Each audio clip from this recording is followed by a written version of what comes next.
ഹരി ഹരി ഹരി ഓം തത്സ്. ജയ ഗുരു ജയ ഗുരു.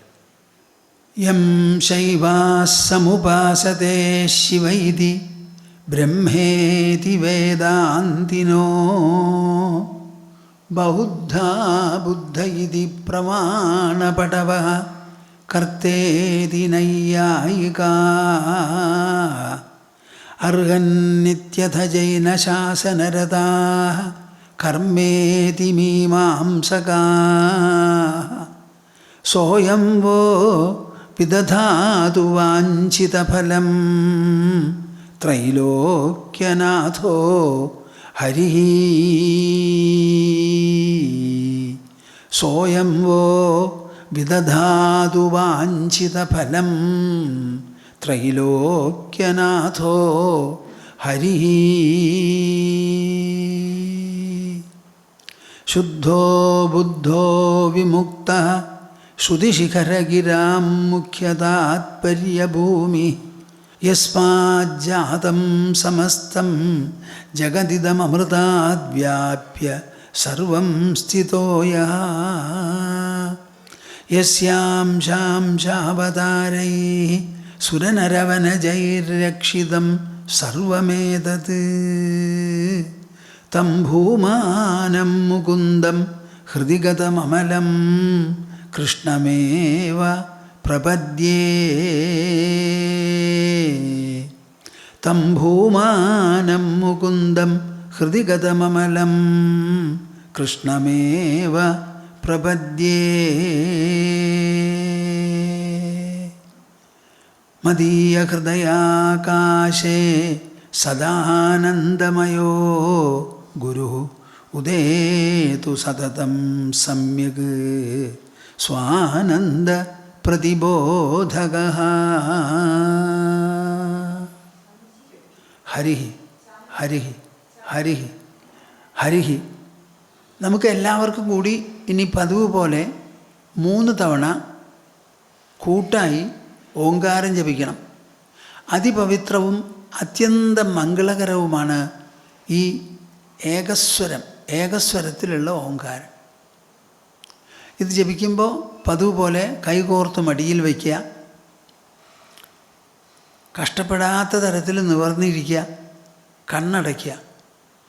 എന്നിട്ട് മനസ്സും വായും തുറന്ന് എൻ്റെ കൂടെ ജപിക്കുക. 3 തവണ നിങ്ങളുടെ മനസ്സ് ഈ ഓങ്കാരധ്വനി ലോകം മുഴുവനും വ്യാപിച്ച് എല്ലാ ജീവജാലങ്ങൾക്കും ഒരുപോലെ അനുഗ്രഹമരുളണം എന്നൊരു വിചാരം നിങ്ങൾക്കുണ്ടാവണം. ഒരു വലിയ ജപതപസ്സാണത്. പ്രത്യേകിച്ചും ഓങ്കാര ജപതപസ് ഒരു അനുഷ്ഠാനമാണ്. ഓ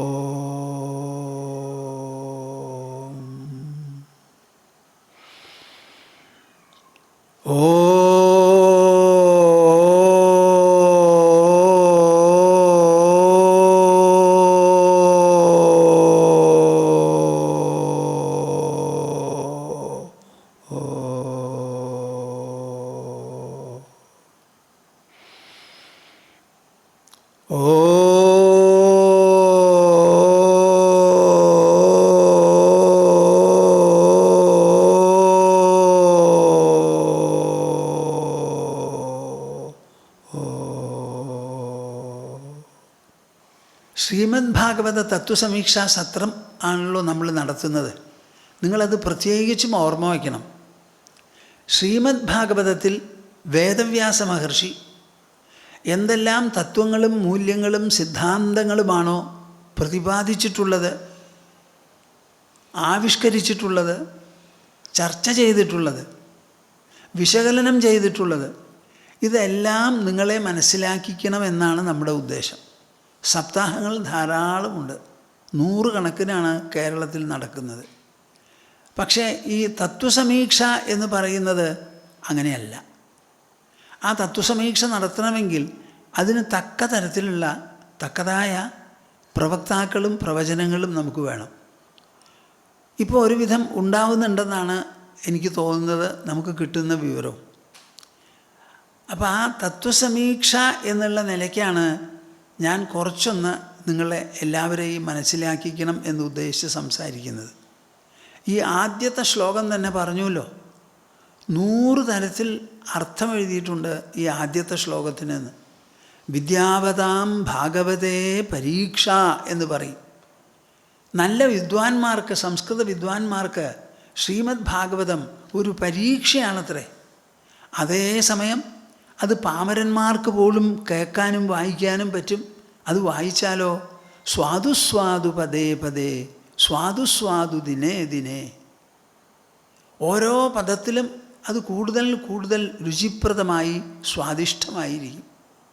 ഓരോ ദിവസം ചെല്ലുന്തോറും ശ്രീമദ് ഭാഗവതവുമായുള്ള ആ കൂട്ടുകെട്ട്, ആ ചങ്ങാത്തം, ആ അന്യോന്യത വർദ്ധിച്ചു വരും എന്ന് മാത്രമല്ല, ആ അന്യോന്യത കൂടുതൽ സ്വാദിഷ്ടമാകുകയും ചെയ്യും. അപ്പോൾ 2 തരത്തിലും ശ്രീമദ് ഭാഗവതം വിശേഷപ്പെട്ടതാണ്. വിദ്വാൻമാരെ വെല്ലുവിളിക്കുന്നതാണ്, അവർക്കൊരു പരീക്ഷയാണത്. അതേപോലെ പാമരന്മാർക്ക് വളരെ ലളിത സുഭഗമാക്കി ശ്രീമദ് ഭാഗവതം എന്ന് പറയുന്ന ആ ഭാഗവതമുണ്ടല്ലോ, ഭക്തനെ പറ്റിയിട്ടുള്ളതാണ് ഭാഗവതം. ആ ഭാഗവതത്തിലുള്ള രസം, ആസ്വാദനം, ആനന്ദം എന്തോ അതും അവർക്ക് അനുഭവിക്കാൻ പറ്റും. ഇതെല്ലാം ഒരുപോലെ തെളിയിക്കുന്നതാണ് ആദ്യത്തെ ശ്ലോകം എന്ന് പറഞ്ഞു. ഈ ആദ്യത്തെ 3 ശ്ലോകം നിങ്ങളെല്ലാവരും പ്രത്യേകിച്ച് മനസ്സിലാക്കേണ്ടതാണ്.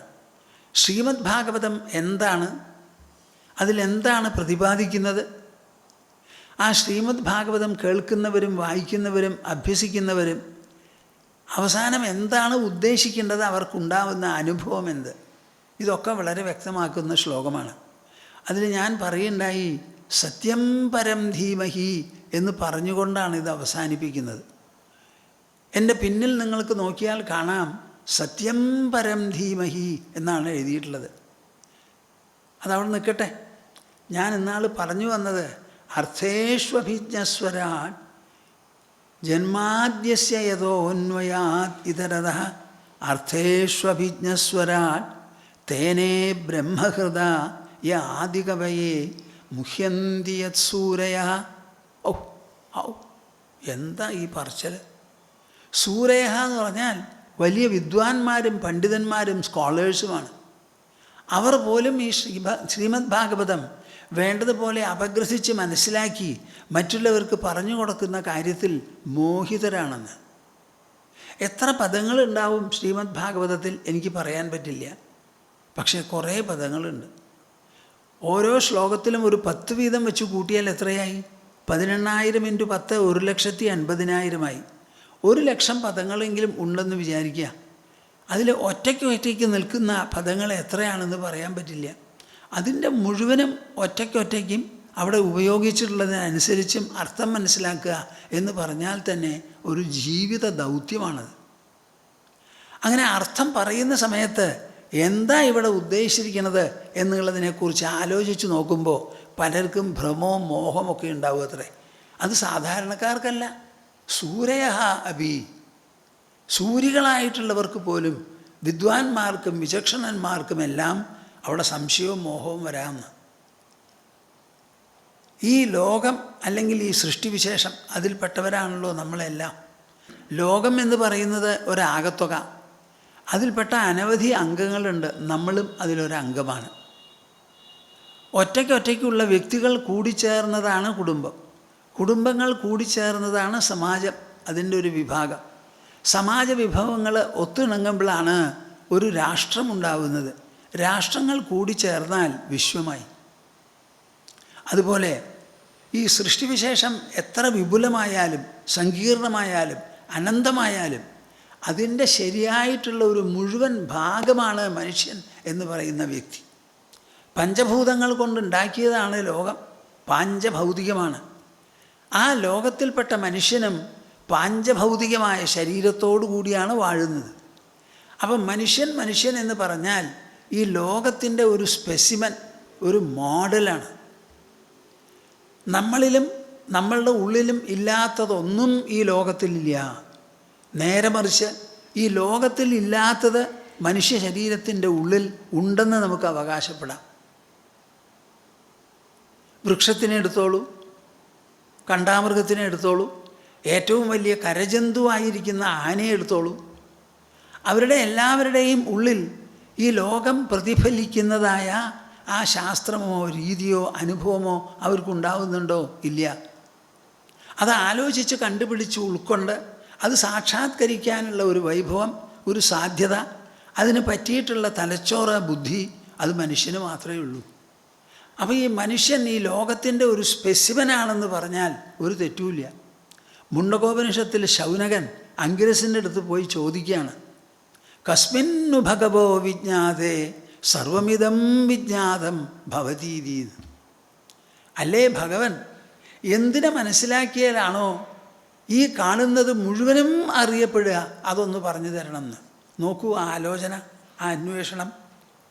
എന്ത് മനസ്സിലാക്കിയാലാണോ എല്ലാം അറിയപ്പെടുക? അങ്ങനെ ഒന്നുണ്ട് എന്ന് പറഞ്ഞിട്ട് മനസ്സിലാക്കേണ്ടത് എന്താ? അവനവനെ, തൻ്റെ ഉള്ളിലുള്ള ഞാൻ എന്ന് പറയുന്ന പ്രത്യയം കൊണ്ട് സൂചിപ്പിക്കുന്ന തത്വമെന്തോ ആ തത്വമാണ് ഈ ലോകത്തെ മുഴുവൻ പ്രതിനിധാനം ചെയ്യുന്നത്. അതിലില്ലാത്തത് ലോകത്തിലില്ല, ലോകത്തിലുള്ളത് മുഴുവൻ ഇതിലുണ്ട്. ഇതിൽ നിന്ന് പോയതാണ് ഈ ലോകം എന്ന് പറയുന്നത്. നമ്മൾ എണീക്കുമ്പോഴല്ലേ ലോകം പ്രത്യക്ഷപ്പെടുന്നുള്ളൂ. നമ്മൾ കിടന്നുറങ്ങുമ്പോൾ അതേ ലോകം അപ്രത്യക്ഷവുമാവുന്നുണ്ടല്ലോ.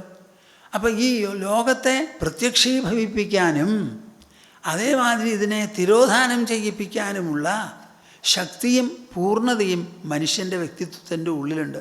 അപ്പോൾ എത്ര വിശേഷപ്പെട്ടതാ, ആലോചിച്ച് നോക്കിക്കോളൂ.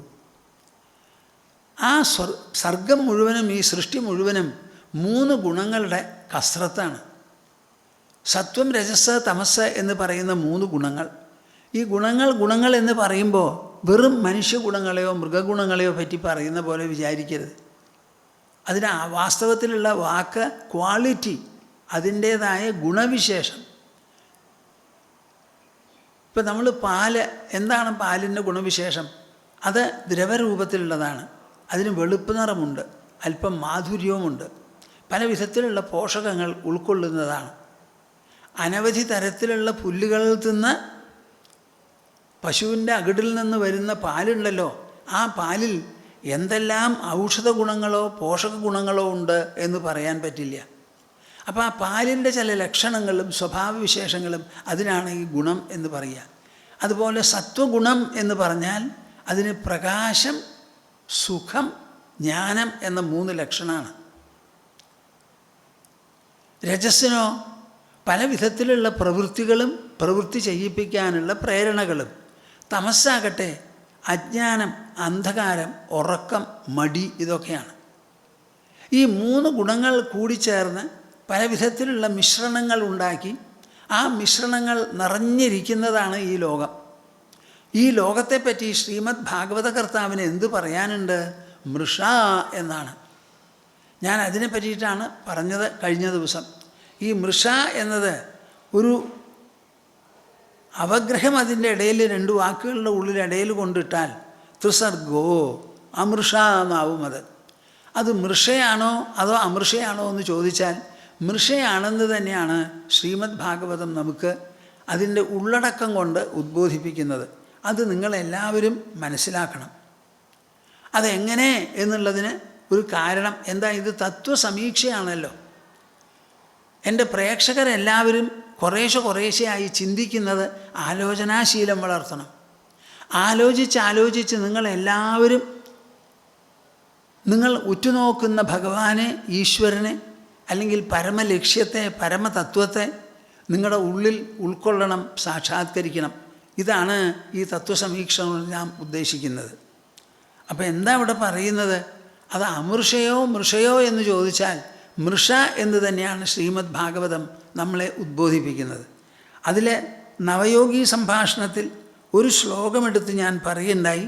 അതിങ്ങനെയാണ് തുടങ്ങുന്നത്: അവിദ്യമാനോപ്യവഭാതി ദ്വയോ ധ്യാതുർധിയ സ്വപ്നമനോരഥൗ യഥാ. തുടങ്ങുന്നത് തന്നെ അവിദ്യമാനഃ അവീന. ഈ ലോകം എന്ന് പറയുന്നത് വാസ്തവത്തിൽ ഇല്ലാത്തതാണ്. ഈ വാസ്തവത്തിൽ ഇല്ല എന്നുള്ള വാക്കിന് എന്താ അർത്ഥം? ഭൂതത്തിലും വർത്തമാനത്തിലും ഭാവിയിലും ഒരേപോലെ നിൽക്കുന്നതെന്തോ അതാണ് വാസ്തവം, അതാണ് സത്യം. 24 മണിക്കൂറിൽ ആർക്കാണോ ഈ ലോകം അനുഭവപ്പെടുന്നത് ആ ആൾക്ക് തന്നെ ഈ ലോകം 8 മണിക്കൂർ അനുഭവപ്പെടുന്നില്ല. അപ്പോൾ ഈ ലോകത്തിന് നൈരന്തര്യമുണ്ടോ എന്ന് ചോദിച്ചാൽ ഇല്ല എന്ന് തന്നെയാണ് മറുപടി. സ്വപ്നം കാണുന്നുണ്ടല്ലോ, സ്വപ്നം കാണുന്നത് സ്വപ്നം കാണുകയെ അതോ സ്വപ്നം കാണിക്കുകയെ? ആ സ്വപ്ന വസ്തുക്കൾ ഏതെങ്കിലും ഒന്ന് സ്വതന്ത്രമായി നിലനിൽക്കുന്നുണ്ടോ? ഇല്ല. അതൊക്കെ നിൽക്കുന്നത് എവിടെയാ? സ്വപ്നം കാണുന്നവനിൽ, ദ്രഷ്ടാവിൽ. അതേ ദ്രഷ്ടാവ് തന്നെയല്ലേ ജാഗ്രതയിലും നോക്കിക്കാണുന്നത്? 2 ദ്രഷ്ടാവുണ്ടോ നമ്മുടെ ഉള്ളിൽ? ഇല്ല. അപ്പോൾ സ്വപ്നത്തിൽ കാണുന്നത് മുഴുവൻ ദ്രഷ്ടാവിൻ്റെ കുസൃതികളാണ്, കൈവേലകളാണെങ്കിൽ ജാഗ്രതയിൽ കാണുന്നതും അതുപോലെ അതേ ദ്രഷ്ടാവിൻ്റെ കൈവേലയല്ലേ എന്ന ചോദ്യത്തിന് അല്ല എന്ന് പറയാൻ നിങ്ങൾക്ക് ആർക്കും നിങ്ങളുടെ ബുദ്ധി സമ്മതിക്കില്ല. അപ്പോൾ ഇല്ല എന്ന് പറഞ്ഞുകൊണ്ടാണ് ഈ നിർവചനം തുടങ്ങുന്നത് 11-ാം സ്കന്ധത്തിൽ. 11-ാമത്തെ സ്കന്ധമാണ് ശ്രീമദ് ഭാഗവതത്തിൽ ഏറ്റവും വിശേഷപ്പെട്ടതും നിർണായകവും. അതിനെയാണ് മുക്തിസ്കന്ധം എന്ന് പറയുന്നത്. അതിലാണ് 10-24 അധ്യായമുള്ള ശ്രീകൃഷ്ണൻ്റെ അന്തിമ ഉപദേശം ഏറ്റവും കണ്ണിലുണ്ണിയായ ഉദ്ധവന് പറഞ്ഞ് മനസ്സിലാക്കി കൊടുത്തത്. ഭഗവത്ഗീതയിൽ 18 അധ്യായമാണെങ്കിൽ 700 ശ്ലോകങ്ങളാണെങ്കിൽ അതിൽ ശ്ലോകങ്ങൾ കൂടുതലാണ്. ഭഗവത്ഗീത എങ്ങനെ അസലായി ഫലിച്ചുവോ അതേമാതിരി ഉദ്ധവഗീതയും ഫലിച്ചു. കൃഷ്ണൻ പോകുന്നു എന്ന് കേട്ട് വളരെ വിഷമിച്ച് തൻ്റെ യജമാനൻ്റെ അടുത്ത് ആരുമില്ലാത്ത സമയത്ത് ചെന്ന് അങ്ങ് പോകാൻ നിശ്ചയിച്ചു. ആ നിശ്ചയം മാറ്റില്ല എന്ന് എനിക്കറിയാം. എനിക്കാണെങ്കിൽ അങ്ങയിൽ നിന്ന് 1/2 മിനിറ്റ് പോലും 1/2 സെക്കൻഡ് പോലും അകന്നിരിക്കാനും പറ്റില്ല. അതുകൊണ്ട് മഹാപ്രഭോ, അങ്ങയോട് എനിക്ക് പറയാനുള്ളത് എന്നെയും കൂടി കൊണ്ടുപോകണം എന്നാണ് അങ്ങ് പോകുന്നിടത്തേക്ക്. ഇതെപ്പോഴെങ്കിലും സാധിക്കുമോ ആർക്കെങ്കിലും? അപ്പോൾ കൃഷ്ണൻ പറഞ്ഞു, ഞാനൊരു കാര്യം ചെയ്യാം. ഉദ്ധവൻ്റെ വിഷമം ഞാൻ പോണൂ എന്നാണല്ലോ. ഞാൻ ഇരിക്കുമ്പോൾ തന്നെ എന്നെ വിട്ട് ഉദ്ധവൻ പോയി കളയൂ. അപ്പോൾ വിഷമം എനിക്കാവില്ലേ? കൃഷ്ണൻ ഇത് പറഞ്ഞാൽ ഉദ്ധവൻ ചെയ്യണം. പക്ഷേ എനിക്ക് ചെയ്യാൻ പറ്റുന്നില്ല. എൻ്റെ മനസ്സിലുള്ള ഭ്രമം, മോഹം അതൊക്കെ എന്നെ വിഷമിപ്പിക്കുന്നു. അതുകൊണ്ട് എനിക്ക് ചെയ്യാൻ പറ്റില്ല. ഞാൻ എന്തു വേണം? അങ്ങ് നല്ലപോലെ എന്നെ ഉപദേശിച്ച് എൻ്റെ മനസ്സിലുള്ള വിഷമങ്ങളെല്ലാം തീർത്ത് എന്നെ പോകാറാക്കിക്കണം എന്ന തത്വോപദേശമാണ് ആവശ്യപ്പെട്ടത്. അതുകൊണ്ട് എന്നെ ഉപദേശിക്കൂ എന്ന് പറഞ്ഞപ്പോഴാണ് ഉപദേശം തുടങ്ങിയത്. ആ ഉപദേശത്തിൻ്റെ അവസാനത്തിൽ ശരിക്കും ഫലിച്ചു. അത് ഉദ്ധവൻ മെതിയടി മാത്രമേ ചോദിച്ചുള്ളൂ. ആ മെതിയടി ചോദിച്ചു, 3 പ്രദക്ഷിണം വെച്ചു. ആ മെതിയടി തലയിൽ വെച്ചുകൊണ്ട് പിന്നോക്കം നോക്കി ബദരികാശ്രമത്തിൽ ചെന്ന് നരനാരായണ പർവ്വതങ്ങൾക്കിടയിൽ കൃഷ്ണനെ മനസ്സിൽ സദാ ഓർത്തുകൊണ്ട് സ്ഥാപിച്ചുകൊണ്ട് അളകനദിയിൽ സുഖമായി കുളിച്ച് ഹിമാലയത്തിലെ ആ ശീതമാരുതൻ അത് അനുഭവിച്ച് ഉദ്ധവൻ ഭക്തന്മാരുടെ ദൃഷ്ടിയിൽ ഇപ്പോഴും കഴിഞ്ഞുകൊണ്ടിരിക്കുക. ആ സ്കന്ധമാണ് ഈ 11-ാമത്തെ സ്കന്ധം. അതാണ് അതിന് മുക്തിസ്കന്ധം എന്ന് പേര്. ആ മുക്തിസ്കന്ധത്തിൽ കൃഷ്ണൻ്റെ ഉപദേശം തുടങ്ങുന്നതിന് മുൻപാണ് നവയോഗി സംഭാഷണം എന്നൊരു ഭാഗമുള്ളത്. അപ്പോൾ അതിന് മുൻപ് വേദവ്യാസ മഹർഷി ചേർത്തപ്പോൾ അത് കൃഷ്ണൻ്റെ ഉപദേശത്തിനുള്ള തക്ക ഒരു മുന്നോടിയാണെന്നുള്ളത് നമുക്ക് നല്ല പോലെ അറിയാം. അതിന്നാണ് ഞാനിപ്പോൾ ഒരു ശ്ലോകം പറഞ്ഞത്. ഇനി കൃഷ്ണൻ തന്നെ കണ്ണിലുണ്ണിയായ ഉദ്ധവന് ഭക്തി നിർഭരതയിൽ അങ്ങനെ ആണ്ടിരിക്കുന്നവനാണ്. ആരെ? ഈ ഉദ്ധവൻ. നിങ്ങളെല്ലാവരും എൻ്റെ കൂടെ ഉണ്ടോ കൂട്ടരെ? ഞാനിത് എന്തോ പറയുന്നു എന്ന് നിങ്ങൾ വിചാരിക്കരുത്. ശ്രീമദ് ഭാഗവതത്തിലെ തത്വവും മൂല്യവും സിദ്ധാന്തവുമാണ് ഭൂമാനന്ദ സ്വാമി നിങ്ങളോട് പറയണത്. ആ തത്വമൂല്യ സിദ്ധാന്തങ്ങൾ ശ്രോതാക്കൾക്ക് അല്ലെങ്കിൽ പ്രേക്ഷകർക്ക് നല്ല ആസ്വാദ്യതയോടുകൂടി അത് ഗ്രഹിക്കാനും അനുഭവിക്കാനും രസിക്കാനും ഒക്കെ അവർക്ക് പറ്റാവുന്ന തരത്തിൽ പറഞ്ഞു കൊടുക്കണം, ഗ്രഹിപ്പിക്കണം എന്നതാണ് ഈ സമീക്ഷാ സത്രത്തിൻ്റെ ഉദ്ദേശം. അപ്പോൾ ആ കൃഷ്ണൻ്റെ വാക്കിന് മീതെ ഒന്നുമില്ലല്ലോ. കൃഷ്ണനാണല്ലോ പ്രതിപാദ്യം. ശ്രീമദ് ഭാഗവതത്തിൽ തന്നെ കണ്ണിലുണ്ണിയായ കൃഷ്ണനോട് പറയുകയാണ്, യതിദം മനസാ വാച ചക്ഷുർഭ്യാം ശ്രവണാദിഭിः നശ്വരം ഗൃഹ്യമാണം ച വിദ്ധി മായാമനോമയം. കേൾക്കുന്നുണ്ടോ കൂട്ടരെ? നിങ്ങൾ കേൾക്കുന്നുണ്ടോ? എങ്ങനെയത് അവസാനിപ്പിക്കുന്നത്? മായാമനോമയം. ഇത് മുഴുവനും മായയാണ്. ഇതെല്ലാം മനഃസൃഷ്ടിയാണ്, മനോമയമാണ്. സങ്കല്പം മാത്രമാണ് ഇവിടെ ഉള്ളത്. മനസ്സില്ല. All this is nothing but notional. ഭാവന, ഭാവാത്മകം, ഭൗതികമായിട്ടൊന്നുമില്ല അവിടെ. അതെങ്ങനെയാണ് പറയണത് അദ്ദേഹം? യതിദം മനസാ വാച ചക്ഷുർഭ്യാം ശ്രവണാദിഭിः. നാം ഈ ലോകത്തെ പ്രത്യക്ഷം കണ്ണിന് കാണാം, ചെവിക്ക് കേൾക്കാം, മൂക്കുകൊണ്ട് മണക്കാം, നാവ് കൊണ്ട് രുചിക്കാം, ത്വക്ക് കൊണ്ട് സ്പർശിക്കാം എന്നാണല്ലോ പറയുന്നത്. യതിദം, ഇവിടെ എന്തെല്ലാം ഉണ്ടോ അത് മനസ്സുകൊണ്ടോ വാക്കുകൊണ്ടോ കണ്ണ് മുതലായ ശ്രവണേന്ദ്രിയം മുതലായ ഇന്ദ്രിയങ്ങൾ കൊണ്ടോ ഗ്രഹിക്കുന്നുണ്ടോ, അത് മുഴുവനും ആദ്യമായി നശ്വരം, നശിക്കുന്നതാണ്. ഗൃഹ്യമാണം ച, ഇത് കാണപ്പെടുന്നതാണ്. കാണുന്നവനിലാണ് ഇത് ആശ്രയിച്ചിരിക്കുന്നത്. ഞാനൊരു വസ്തുവിനെ കണ്ടു എന്ന് പറയുമ്പോൾ അത് എൻ്റെ തന്നെ കാഴ്ചാവിവരണമോ അത് വസ്തുവിവരണമോ? വസ്തു വന്ന് ഞാനുണ്ട് എന്ന് ആരോടും പറയുന്നില്ലല്ലോ. ഈ ലോകം ആരോടെങ്കിലും പറഞ്ഞിട്ടുണ്ടോ, ഓ മനുഷ്യ ഞാനിവിടെ ഉണ്ട്, എന്നെ നോക്കുക, എല്ലാവരോടും ഒന്ന് പെരുമ്പറ അടിക്കൂ, ഉണ്ടെന്ന് എന്നിങ്ങനെ ലോകം നമ്മളോട് പറഞ്ഞിട്ടുണ്ടോ? ഇല്ല. ലോകത്തെ നമ്മളെങ്ങനെ വിശേഷിപ്പിക്കും? ദൃശ്യമായി വിശേഷിപ്പിക്കുമോ അതോ ദ്രഷ്ടാവായി വിശേഷിപ്പിക്കുമോ? കേൾക്കുന്നുണ്ടോ നിങ്ങൾ? ഈ ലോകം എപ്പോൾ നമ്മൾ പറയുമ്പോഴും ദൃശ്യവസ്തു എന്നാണ് ഇതിനെ പറയുക. ദൃശ്യമുണ്ടാവണമെങ്കിൽ അവിടെ ഒരു ദ്രഷ്ടാവ്, കാണുന്നവൻ വേണം. അപ്പം ഇത് മുഴുവനും ഗൃഹ്യമാണമാണ്, കാണപ്പെടുന്നതാണ്. അതുകൊണ്ട് മനസ്സിലാക്കൂ, മനസ്സുകൊണ്ടോ വാക്കുകൊണ്ടോ കണ്ണ് കാത് മുതലായ ഇന്ദ്രിയങ്ങൾ കൊണ്ടോ ഇവിടെ എന്തെല്ലാം ഗ്രഹിക്കപ്പെടുന്നുവോ അത് മുഴുവനും ആദ്യമായി നശ്വരം, സ്ഥായിയായിട്ടുള്ളതല്ല, എന്നേക്കും ഒരുപോലെ നിലനിൽക്കുന്നതല്ല. അതിനെ മായാമനോമയം, അതിനെ മായ, പരിശോധിച്ചു നോക്കിയാൽ ഇല്ലാതെയാകുന്നതെന്തോ അത് മുഴുവനും മായയാണ്. ഇരുട്ട് പോലെ. ഇരുട്ട് എന്ന് എല്ലാവരും പറയും. എത്ര പ്രത്യക്ഷമായ ഇരുട്ട്! പക്ഷേ ഇരുട്ടിനെ പരിശോധിച്ച് അവിടെ ഉണ്ടോ എന്ന് നോക്കണമെങ്കിൽ നിങ്ങൾക്ക് വെളിച്ചം കൊണ്ടൊന്ന് പരിശോധിക്കേണ്ടി വരും. കണ്ണിന് കാണണമെങ്കിൽ സഹായിക്കുന്നതാണ് വെളിച്ചം. രാത്രി മുഴുവൻ നമുക്ക് കാണുന്നില്ല. എന്താ കാരണം? സൂര്യൻ അസ്തമിച്ചു. സൂര്യൻ ഉദിച്ചാലോ അതേ ഭൂമിയിലെല്ലാം കാണുന്നു നമ്മൾ. അപ്പോൾ കണ്ണിന് കാണണമെങ്കിൽ അതിന് അത്യന്താപേക്ഷിതമാണ് വെളിച്ചം. അപ്പോൾ വെളിച്ചം കൊണ്ടുവന്ന് ഇരുട്ടിനെ പരിശോധിച്ചാൽ ആ ഇരുട്ട് അവിടെ ഉണ്ടോ? ഇല്ല. പിന്നെ എങ്ങനെയാണ് ഇരുട്ടുണ്ടെന്ന് നിങ്ങൾ പറയുക? എന്നാൽ എല്ലാവർക്കും ഇരുട്ട് അനുഭവപ്പെടുന്നില്ലേ? ഉവ്വ്. ആ അനുഭവത്തെ ബുദ്ധിപൂർവം പരിശോധിക്കുമ്പോൾ അതില്ലാതെ ആവുന്നു. അതാണ് അതിനെ മായ എന്ന് പറയുന്നത്. പരിശോധനയിൽ ഇല്ലാതെയാകുന്ന അസ്തിത്വം എന്തെല്ലാം ഉണ്ടോ അത് മുഴുവനും മായയാണ്.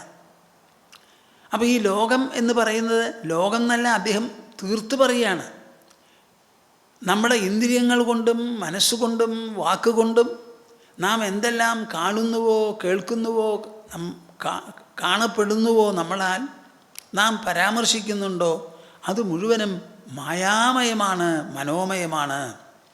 ഉദ്ധവനോട് പറയുകയാണ്, പുംസോ അയുക്തസ്യ നാനാർത്ഥോ ഭ്രമസ്സ ഗുണദോഷഭാഗ് കർമാകർമ്മ വികർമ്മേതി ഗുണദോഷധിയോഭിത. എൻ്റെ ഉദ്ധവനിപ്പോൾ എന്നെ വിട്ടു പോവാൻ വിഷമാണെന്നൊക്കെ പറഞ്ഞുല്ലോ. ഈ വിഷമൊക്കെ എങ്ങനെയാണ് വരുന്നത്? ഈ ഇന്ദ്രിയങ്ങൾ വരുത്തി തീർക്കുന്ന വിഷമങ്ങളാണ്. അയുക്തസ്യ പുംസഃ നാനാർത്ഥ. എൻ്റെ കൂട്ടരെ നിങ്ങൾ കേൾക്കുന്നുണ്ടോ? അയുക്തസ്യ പുംസഃ, ആർക്കാണോ തൻ്റെ മനസ്സ് വേണ്ടതുപോലെ നിയന്ത്രിതമല്ലാതെ ഇരിക്കുന്നത്, ഇന്ദ്രിയങ്ങളും നമ്മുടെ അടക്കത്തിൽ നിൽക്കാതെ ഇരിക്കുന്നത് അവർക്കാണ് നാനാർത്ഥ, അനേകമായ പല സാധനങ്ങളും ഇവിടെയുള്ളത്. വാസ്തവത്തിൽ ഇവിടെ പലതുണ്ടോ അതോ അഞ്ചുണ്ടോ? എന്താ ഈ അഞ്ച്? കണ്ണുകൊണ്ട് കാണുന്ന നിറം, രൂപം, ചെവി കൊണ്ട് കേൾക്കുന്ന ശബ്ദം, മൂക്കുകൊണ്ട് മണക്കുന്ന വാസനകൾ, നാവുകൊണ്ട് രുചിക്കുന്ന രസങ്ങൾ, ത്വക്കുകൊണ്ട് സ്പർശിക്കുന്ന മിനുസായിട്ടുള്ളത്, പരിപരുക്കൻ, ഇങ്ങനെയുള്ളത്. ഇങ്ങനെ ഈ അഞ്ചെണ്ണമേ ലോകത്തിലുള്ളുവോ അതോ അനവധി ഉണ്ടോ കൂട്ടരെ? നിങ്ങളൊക്കെ പറയും അനവധി ഉണ്ടെന്ന്. എവിടെ അനവധി? എവിടെയാണ് നിങ്ങൾ അനവധി കണ്ടത്? നിങ്ങൾക്ക് കാണാനും അനുഭവിക്കാനും ഉള്ളത് ഇന്ദ്രിയങ്ങളാണ്. ആ ഇന്ദ്രിയങ്ങൾ അഞ്ചേ ഉള്ളൂ. ആ അഞ്ചിന്ദ്രിയങ്ങൾ കൊണ്ട് നിങ്ങൾ എങ്ങനെ അനവധി അനുഭവിക്കും? ആറാമത്തെ ഒരെണ്ണത്തിൻ്റെ പേര് പറയൂ. പറയൂപ്പാ. ബുദ്ധി പണയം വയ്ക്കരുത്. ബുദ്ധി കൊണ്ട് ആലോചിക്കൂ. ഊണ് കഴിക്കുന്നത് എന്തിനാ? നമ്മുടെ ഇന്ദ്രിയങ്ങളെയും മനസ്സിനെയും ബുദ്ധിയെയും അഹങ്കാരത്തെയും നിലനിർത്താനാണ്. അതിനൊരു ശരീരം ആവശ്യമാണ്. അതുകൊണ്ട് എന്തു വേണം? മനസ്സും ബുദ്ധിയും വേണ്ടതുപോലെ വിനിയോഗിച്ച് യുക്തിപൂർവം സത്യസന്ധമായി നമുക്ക് എന്നേക്കും കോട്ടം വരാതെ നേട്ടമണയ്ക്കുന്ന കാര്യങ്ങളെക്കുറിച്ച് ചിന്തിച്ച് അതിനുവേണ്ടി പരിശ്രമിക്കണം. ആലോചന എന്ന് പറയുന്നത്, തത്വവിചാരം എന്ന് പറയുന്നത് ജീവിതത്തിൻ്റെ പ്രധാന ഭാഗമാകണം. അപ്പോഴേ കാര്യം നടക്കുള്ളൂ. അതെടുത്ത് ആലോചിച്ച് പറയൂ. അപ്പം നമ്മുടെ ഇന്ദ്രിയങ്ങൾ കൊണ്ട് കാണുന്ന അനവധി എന്നുള്ള വാക്ക് തെറ്റാണ്. അഞ്ചെണ്ണേ ഉള്ളൂ: ശബ്ദം, സ്പർശം, രസം, രൂപം, ഗന്ധം. ആ അഞ്ചിന് പകരം നിങ്ങൾ അനേകമുണ്ടെന്ന് പറയുമ്പോൾ നമ്മളെക്കാൾ വങ്കത്തം ഇനി ആർക്കെങ്കിലും ഉണ്ടാവുമോ നമ്മൾക്കുള്ളതിനേക്കാൾ? പുംസോ അയുക്തസ്യ നാനാർത്ഥ ഭ്രമസ്സ ഗുണദോഷഭാഗ്. വേണ്ടതുപോലെ യോഗയുക്തന്മാരല്ലാത്ത മനുഷ്യർക്കാണ് നാനാർത്ഥം എന്ന് പറയുന്ന ഭ്രമം. അനവധി എന്ന് പറയുന്നത് ഭ്രമജനിതമാണ്, ഭ്രമത്തിൽ നിന്നുണ്ടാകുന്നതാണ്. അതിൽ നിന്നാണ് കർമ്മം, അകർമ്മം, വികർമ്മം, ഗുണം, ദോഷം, വിധി, നിഷേധം, പാപം, പുണ്യം, സ്വർഗം, നരകം, പോക്ക്, വരവ്, ജന്മം, പുനർജന്മം, പൂർവജന്മം, എന്തൊക്കെയാണ് അങ്ങോട്ട് കൂട്ടിച്ചേർക്കണത്. മനുഷ്യൻ്റെ കയ്യിൽ ഒരു നാവുമുണ്ട്, കുറേ അക്ഷരമാലകളുമുണ്ട്. അതുകൊണ്ട് ഇങ്ങനെ പറഞ്ഞു പോവുക. തസ്മാത് യുക്തേന്ദ്രിയഗ്രാമോ യുക്തചിത്ത ഇതം ജഗത് ആത്മനീക്ഷസ്വവിതതം ആത്മാനം മയ്യധീശ്വരേ. അതുകൊണ്ട് എന്തു വേണം ഉദ്ധവൻ യുക്തേന്ദ്രിയഗ്രാമോ. ഇതുവരെ എങ്ങനെ ജീവിച്ചു എന്നെനിക്കറിയില്ല. ഇനി ജീവിക്കേണ്ടത് യുക്തേന്ദ്രിയഗ്രാമനായിട്ട് വേണം ജീവിക്കാൻ. ആ 5 ഇന്ദ്രിയങ്ങളെയും ഒന്ന് മിതപ്പെടുത്തി തൻ്റെ ചൊൽപ്പടിക്ക് നിർത്തുക. കണ്ടത് കണ്ടത്, കേട്ടത് കേട്ടത്, രസിച്ചത് രസിച്ചത്, വാരുക, കോരുക, തിന്നുക, ഇങ്ങനെയുള്ളതൊക്കെ അങ്ങോട്ട് വിടുക. ഒരു മിതസ്വഭാവം വളർത്തു. മനുഷ്യന് അഴകും ആഭയും നൽകുന്നതായ ഒരു സ്വഭാവശീലമാണ് മിതത്വം, മോഡറേഷൻ. യുക്തചിത്ത ഇതം ജഗത് ആത്മനീക്ഷസ്വവിതതം. ഈ ലോകത്തിന് മുഴുവൻ എങ്ങനെ കാണണം? കേൾക്കുന്നുണ്ടോ നിങ്ങൾ? എൻ്റെ കൂടെ ഉണ്ടോ? ഈ ലോകത്തിനെ എങ്ങനെ കാണണം? ലോകത്തിൽ ഞാനോ അതോ എന്നിൽ ലോകമോ എന്നൊരു ചോദ്യം ഇന്നെങ്കിലും നിങ്ങളുടെ മനസ്സിൽ ഉദിക്കട്ടെ. ഞാനിതാ ഉദിപ്പിക്കുന്നു. ബലാൽ, ലോകത്തിലാണോ നമ്മൾ അതോ നമ്മളിലോ ലോകം? ദ്രഷ്ടാവിനാണ് ദൃശ്യം. ദൃശ്യം പതിയുന്നത് ദൃഷ്ടൃമണ്ഡലത്തിലും മേഖലയിലുമാണ്. ഞാനൊരു വൃക്ഷം കണ്ടാൽ ആ വൃക്ഷത്തിൻ്റെ അടുത്ത് ചെന്ന് അത് കടപുഴക്കി എടുത്ത് തലയിലൊന്നും വയ്ക്കുന്നില്ല. ആ വൃക്ഷം നിൽക്കുന്നിടത്ത് നിൽക്കണു. ഞാനിവിടെ നിന്ന് കാണുന്നു. എന്താ ഈ കാണുന്നു എന്നുള്ളതിനർത്ഥം? ആ വൃക്ഷത്തിൻ്റെ ഒരു പതിപ്പ് എൻ്റെ മനസ്സ് ശരീരത്തിൻ്റെ ഉള്ളിൽ ഉണ്ടാക്കി തീർക്കുന്നു, ഒരു മുദ്രണം. ആ മുദ്രണത്തെയാണ് ഞാൻ കാണുന്നതും മനസ്സിലാക്കുന്നതും. അങ്ങനെ ലോകമുണ്ടെന്ന് പറയാൻ എനിക്കുള്ള തെളിവെന്താ? എൻ്റെ അനുഭവം. അനുഭവം എവിടെയാ? പുറത്തോ അകത്തോ? അകത്ത്, മനസ്സിൽ. അപ്പം ഈ ലോകത്തെ മുഴുവനും ഉദ്ധവ എങ്ങനെ കാണണം? ആത്മനി ഈക്ഷസ്വ, തൻ്റെ ഉള്ളിൽ പരിലസിക്കുന്നതായി കാണണം. താനാണ് ഈ ലോകത്തിന് ആധാരം. ഈ ലോകദർശനം മുഴുവനും താനായ ദ്രഷ്ടാവിൻ്റെ വികസനമാണ്, പരിലസനമാണ്, അതിൻ്റെ പ്രകടനമാണ്. അതാണ് എണീക്കുമ്പോൾ ലോകമുദിച്ച് നാം കിടക്കുമ്പോൾ അസ്തമിച്ചു പോകുന്നത്. ഈ ലോകത്തിനെ ഉദിപ്പിക്കാനും അസ്തമിപ്പിക്കാനുമുള്ള ശക്തി ഓരോ വ്യക്തിക്കും തൻ്റെ ഉള്ളിലുണ്ട്. ആത്മാനം മയ്യധീശ്വരേ, തൻ്റെ ഉള്ളിൽ വിരിഞ്ഞ് വിടർന്ന് പരന്ന് വ്യാപക സ്വഭാവത്തോടുകൂടി പരിലസിക്കുന്നതാണ് ഈ ലോകമെന്ന് മനസ്സിലാക്കൂ. ആ ഉള്ള എന്നിലാണെന്നും മനസ്സിലാക്കൂ. ശ്രീകൃഷ്ണൻ ഉപദേശം തുടർന്ന് അവസാനം ഒരു സ്ഥലത്ത് പറയാണ്, ഹംസഗീത ഹംസഗീത എന്നൊരു ഗീതയുണ്ട്. ഹംസം എന്ന് പറഞ്ഞാൽ അരയന്നം. ആ അരയന്നം പറഞ്ഞു. അത് അത്രത്തോളം സാരാംശവും അർത്ഥവത്വമായതിനാൽ അതിനൊരു ഗീത എന്നുള്ള പേര് കൊടുത്തു. ഭഗവത്ഗീത, ഉദ്ധവഗീത, ശ്രുതിഗീത, സിദ്ധഗീത, ഗുരുഗീത, ഇങ്ങനെ പലതും ഉണ്ടല്ലോ. അതേമാതിരി ഹംസഗീത എന്നൊരു പേര് കൊടുത്തിരിക്കുക. അതിൽ പറയാണ്, ഇതാരാ പറയണത്? കൃഷ്ണൻ. ആരോട്? ഉദ്ധവനോട്. അപ്പോൾ ഉദ്ധവനോട് കൃഷ്ണൻ പറയുന്നതാണത്.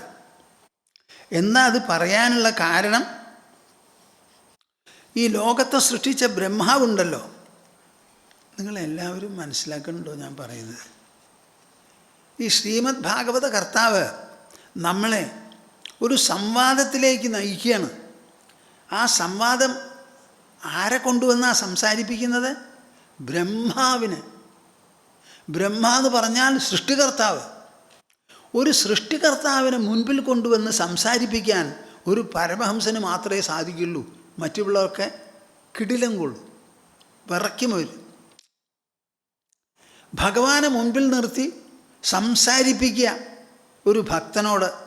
ഇപ്പോൾ ശ്രീകൃഷ്ണൻ ഉദ്ധവനോട് സംസാരിച്ചു എന്ന് നമ്മളോട് ആരാ പറയുന്നത്? വ്യാസദേവൻ. അപ്പോൾ വ്യാസദേവനെ പോലെയുള്ള മഹർഷിമാർക്കും പരമഹംസന്മാർക്കും മാത്രമേ മുഖാമുഖം നിർത്തി ഭഗവാനെ കൊണ്ടുവന്ന് ഭക്തനെയും കൊണ്ടുവന്ന് തമ്മിൽ സംസാരിപ്പിക്കാൻ പറ്റുള്ളൂ. അതിൽ ഭഗവാന് പറയാനുള്ളതൊക്കെ ഭഗവാൻ പറയും, ഭക്തന് പറയാനുള്ളത് ഭക്തനും പറയും. അങ്ങനെയാണ് പ്രഹ്ലാദൻ നരസിംഹത്തോട് ചോദിക്കുന്നത്.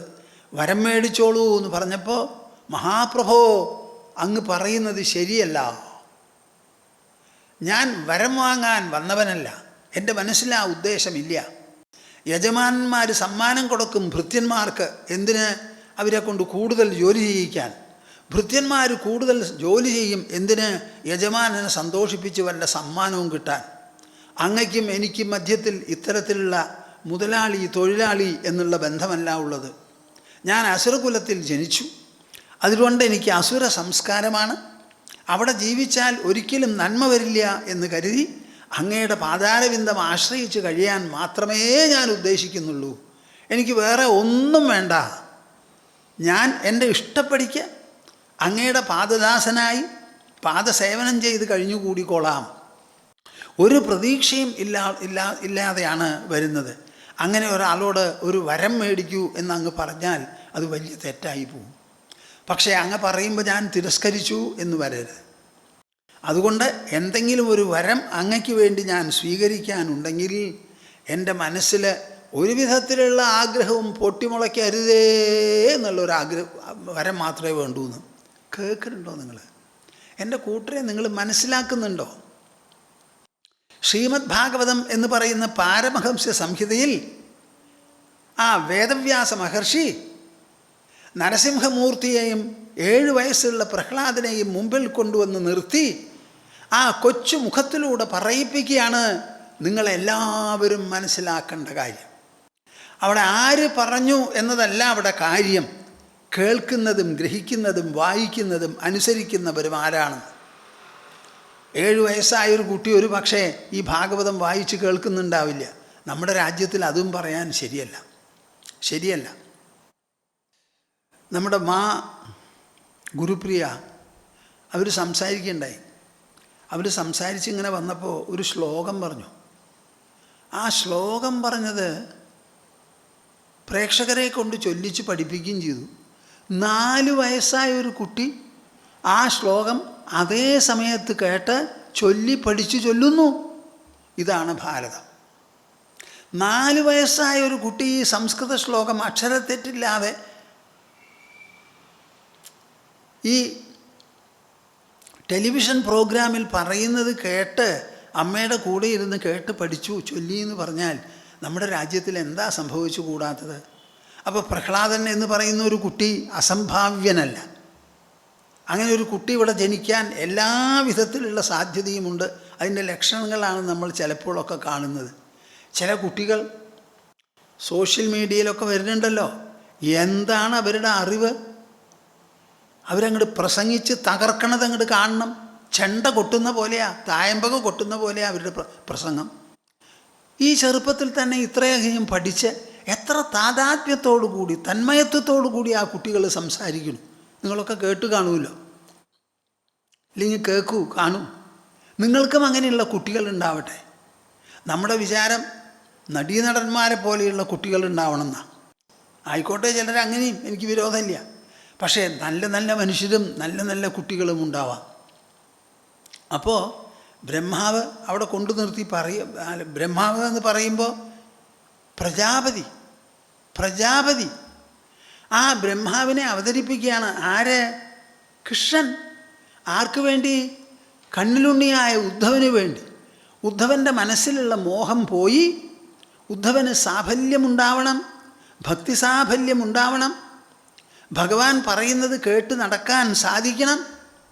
കൃഷ്ണൻ പോണൂലോ എന്ന സങ്കടം മനസ്സിൽ നിന്ന് പോണം. കൃഷ്ണൻ ഉള്ളപ്പോൾ തന്നെ കൃഷ്ണനെ വിട്ട് ബദരികാശ്രമത്തിലേക്ക് പോയി കൃഷ്ണനെ നനച്ച് അളകനന്ദയിൽ കുളിച്ച് ഹിമസാനുക്കളിലെ ആ ശീതള മാരുതനേറ്റ് എല്ലാം മറന്ന് സന്തോഷത്തിൽ ആറാടി ആഹ്ലാദഭരിതനായി കാലത്തിൻ്റെ പ്രയാണത്തിലുണ്ടായ ശരീരം അതേ പ്രയാണത്തിൻ്റെ ഇനിയൊരു ഘട്ടത്തിൽ പോകുന്നത് വരെ കഴിച്ചു കൂട്ടണം എന്ന് പറഞ്ഞ് പോകൂ എന്ന് പറഞ്ഞപ്പോൾ പോയി ഉദ്ധവൻ. യുദ്ധം ചെയ്യില്ല എന്ന് പറഞ്ഞ് ശഠിച്ചു നിന്ന അർജുനനെ കൃഷ്ണൻ ഉപദേശിച്ചു 2-2.5 മണിക്കൂർ. ആ ഉപദേശത്തിൻ്റെ അന്ത്യത്തിൽ ചോദിച്ചു, എൻ്റെ പൊന്നർജുന, നീ ഞാൻ പറയണത് വേണ്ടതുപോലെ ഏകാഗ്രതയോടുകൂടി കേട്ടോ? നിൻ്റെ മോഹം തീർന്നുവോ? നിൻ്റെ സ്മൃതി തിരിച്ചു കിട്ടിയോ? എൻ്റെ മോഹം പോയി, സ്മൃതി തിരിച്ചു കിട്ടി. ഞാനിതാ അമ്പും വില്ലുമെടുത്ത് ഒരു മഹാഭാരത യുദ്ധമല്ല, 1 ഡസൻ വേണമെങ്കിൽ ചെയ്യാം. ഇതാണ് ഭാരതമപ്പ, ഇതാണ് നമ്മുടെ സംസ്കാരം. നിങ്ങൾക്കുമുണ്ട് അർജുനൻ്റേതുപോലെ ഒരു മനസ്സ്, ഉദ്ധവൻ്റേതുപോലെ ഒരു മനസ്സ് നിങ്ങൾക്കുമുണ്ട്. അവർക്ക് സാധിച്ചത് നിങ്ങൾക്കും സാധിക്കും, സാധിക്കണം, സാധിപ്പിക്കണം. അതാണ് ശ്രീമദ് ഭാഗവതത്തിൻ്റെ സന്ദേശം. അപ്പം കൃഷ്ണൻ ഉദ്ധവനെ പറഞ്ഞു ധരിപ്പിക്കുകയാണ്. ആദ്യം യദുചക്രവർത്തി, തൻ്റെ തന്നെ പൂർവജനായ യദുചക്രവർത്തി ഒരവധൂതനുമായി നടത്തിയ സംവാദം പറഞ്ഞു ധരിപ്പിച്ചു. അങ്ങനെ പലതും കഥാരൂപത്തിലും സംഭവ കഥകളായും പറഞ്ഞു ധരിപ്പിക്കുകയാണ്. എങ്ങനെയായാലും ഈ മോഹം മാറണമല്ലോ. ആ ബ്രഹ്മാവോട് സനകാദികൾ ചോദിച്ചു അത്രേ. കേൾക്കുന്നുണ്ടോ നിങ്ങൾ? സനകാദികൾ ആരാ? സനകാദികൾ സനകൻ, സനന്ദൻ, സനത്കുമാരൻ, സനത്സുജാതൻ. ഇവർ 4 പേര് നിത്യബ്രഹ്മചാരികളാണ്. അവരെന്നും ബ്രഹ്മചാരികളാണ്. ചെറുപ്പം എവിടെ വേണമെങ്കിലും അവിടെ ഉല്ലാസമായി പോകും. അവരെ ചൊല്ലി ആർക്കും ഒരു വിഷമവും ഉണ്ടാവില്ല. എന്നാൽ പലർക്കോ അനുഗ്രഹ വർഷവും ഉണ്ടാവും. അപ്പോൾ ഒരു ദിവസം അച്ഛനോട് ബ്രഹ്മാവോട് ചോദിച്ചു അത്രേ.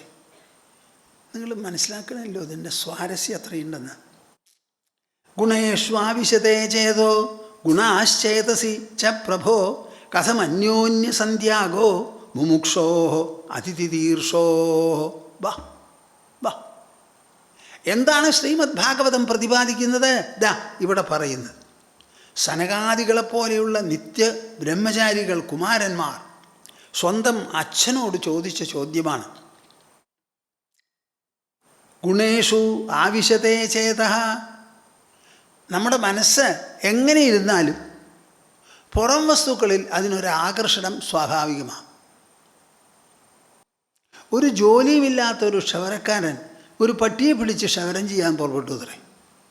നമ്മുടെ മനസ്സ് അങ്ങനെയാണ്. എന്തെങ്കിലും ഒരു കുസൃതി അത് ചെയ്തുകൊണ്ടിരിക്കും. ഗുണേഷു ആവിശതേ ചേതഃ. നമ്മുടെ മനസ്സ് ആവേശത്തോടു കൂടി വസ്തുക്കളിൽ ചെന്നങ്ങോട്ട് ചാടും. ഈ വസ്തുക്കളോ മിണ്ടാണ്ടിരിക്കൂല. എങ്ങനെയെങ്കിലും മനുഷ്യൻ്റെ മനസ്സിൽ പതിയണം പതിയണം പതിയണം എന്നാണ് അവർക്കും വിചാരം. അപ്പം നമ്മുടെ മനസ്സ് ശൂന്യമായിരിക്കുന്ന സമയമില്ല.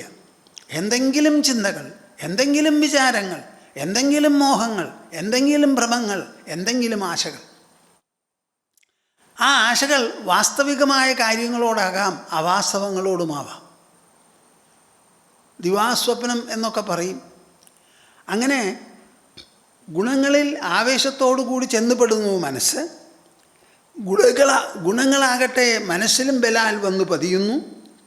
ഇവയ്ക്ക് തമ്മിൽ ഇങ്ങനെ ഒരു അന്യോന്യതയുള്ള സമയത്ത് എല്ലാം ഒഴിവാക്കിയിരിക്കുന്നത് എങ്ങനെയാണ് എൻ്റെ പൊന്നച്ഛ എന്നൊരു ചോദ്യമാണ്. ബ്രഹ്മാവാണല്ലോ സൃഷ്ടിച്ചത്.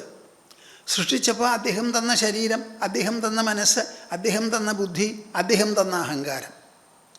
അങ്ങനെ ബ്രഹ്മാവ് സൃഷ്ടിച്ച് തന്നതുകൊണ്ടാണ് നമ്മൾ കഴിഞ്ഞുകൂടുന്നത്. ആ കാലുകൊണ്ട് നടക്കണു, ആ കൈ കൊണ്ട് പിടിക്കുന്നു, ആ നാവ് കൊണ്ട് സംസാരിക്കുന്നു, ആ ബുദ്ധി കൊണ്ടും മനസ്സുകൊണ്ടും ആലോചിക്കുന്നു, ഗ്രഹിക്കുന്നു, അനുഭവിക്കുന്നു, ഒക്കെ അങ്ങനെയാണ്. അപ്പം അച്ഛനോട് ചോദിക്കുകയാണ്, അങ്ങ് സൃഷ്ടിച്ച് ഞങ്ങളിവിടെ പറഞ്ഞയച്ചുല്ലോ, ഈ ലോകത്തിൽ ജീവിക്കുന്ന സമയത്ത് മനസ്സിലൊരു ഭ്രമം വരികയാണ്. കണ്ടതോടൊക്കെ ഒരു ഭ്രമം. ഒന്നിലോ ആകർഷണം അല്ലെങ്കിൽ വികർഷണം. എപ്പോൾ നോക്കിയാലും മനസ്സിൽ ഇഷ്ടം ഇഷ്ടക്കേട്, ഇഷ്ടം ഇഷ്ടക്കേട്, രാഗം ദ്വേഷം, കാമം ക്രോധം, വേണം വേണ്ട, ഇങ്ങനെയുള്ളതാണ്. ഇതെങ്ങനെയാണ് ഒഴിവായി കഴിഞ്ഞുകൂടുക ദേഹമുള്ളപ്പോൾ? ദേഹം ഈ ലോകത്തിലാണ്, ദേഹത്തിലാണ് 5 ഇന്ദ്രിയങ്ങൾ.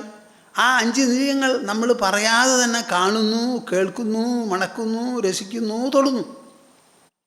അപ്പം ഇതിൽ നിന്ന് ഒഴിവാകണം ഒഴിവാകണം എന്ന് പറഞ്ഞാൽ എങ്ങനെയാന്ന് കേൾക്കുന്നുണ്ടോ കൂട്ടരെ?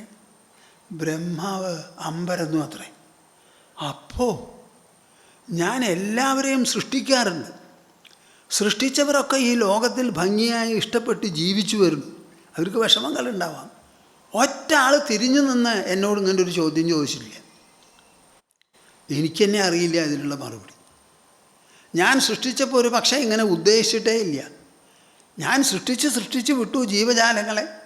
ആ ജീവജാലങ്ങൾക്കൊക്കെ ഈ ലോകവസ്തുക്കളോട് അമിതമായ ഒരു ആവേശമുണ്ടെന്ന് ഞാൻ മനസ്സിലാക്കിയിട്ടില്ല. അതെൻ്റെ ഡിപ്പാർട്ട്മെൻ്റല്ല, എൻ്റെ സൃഷ്ടിയിൽപ്പെടുന്നതല്ലാതെ.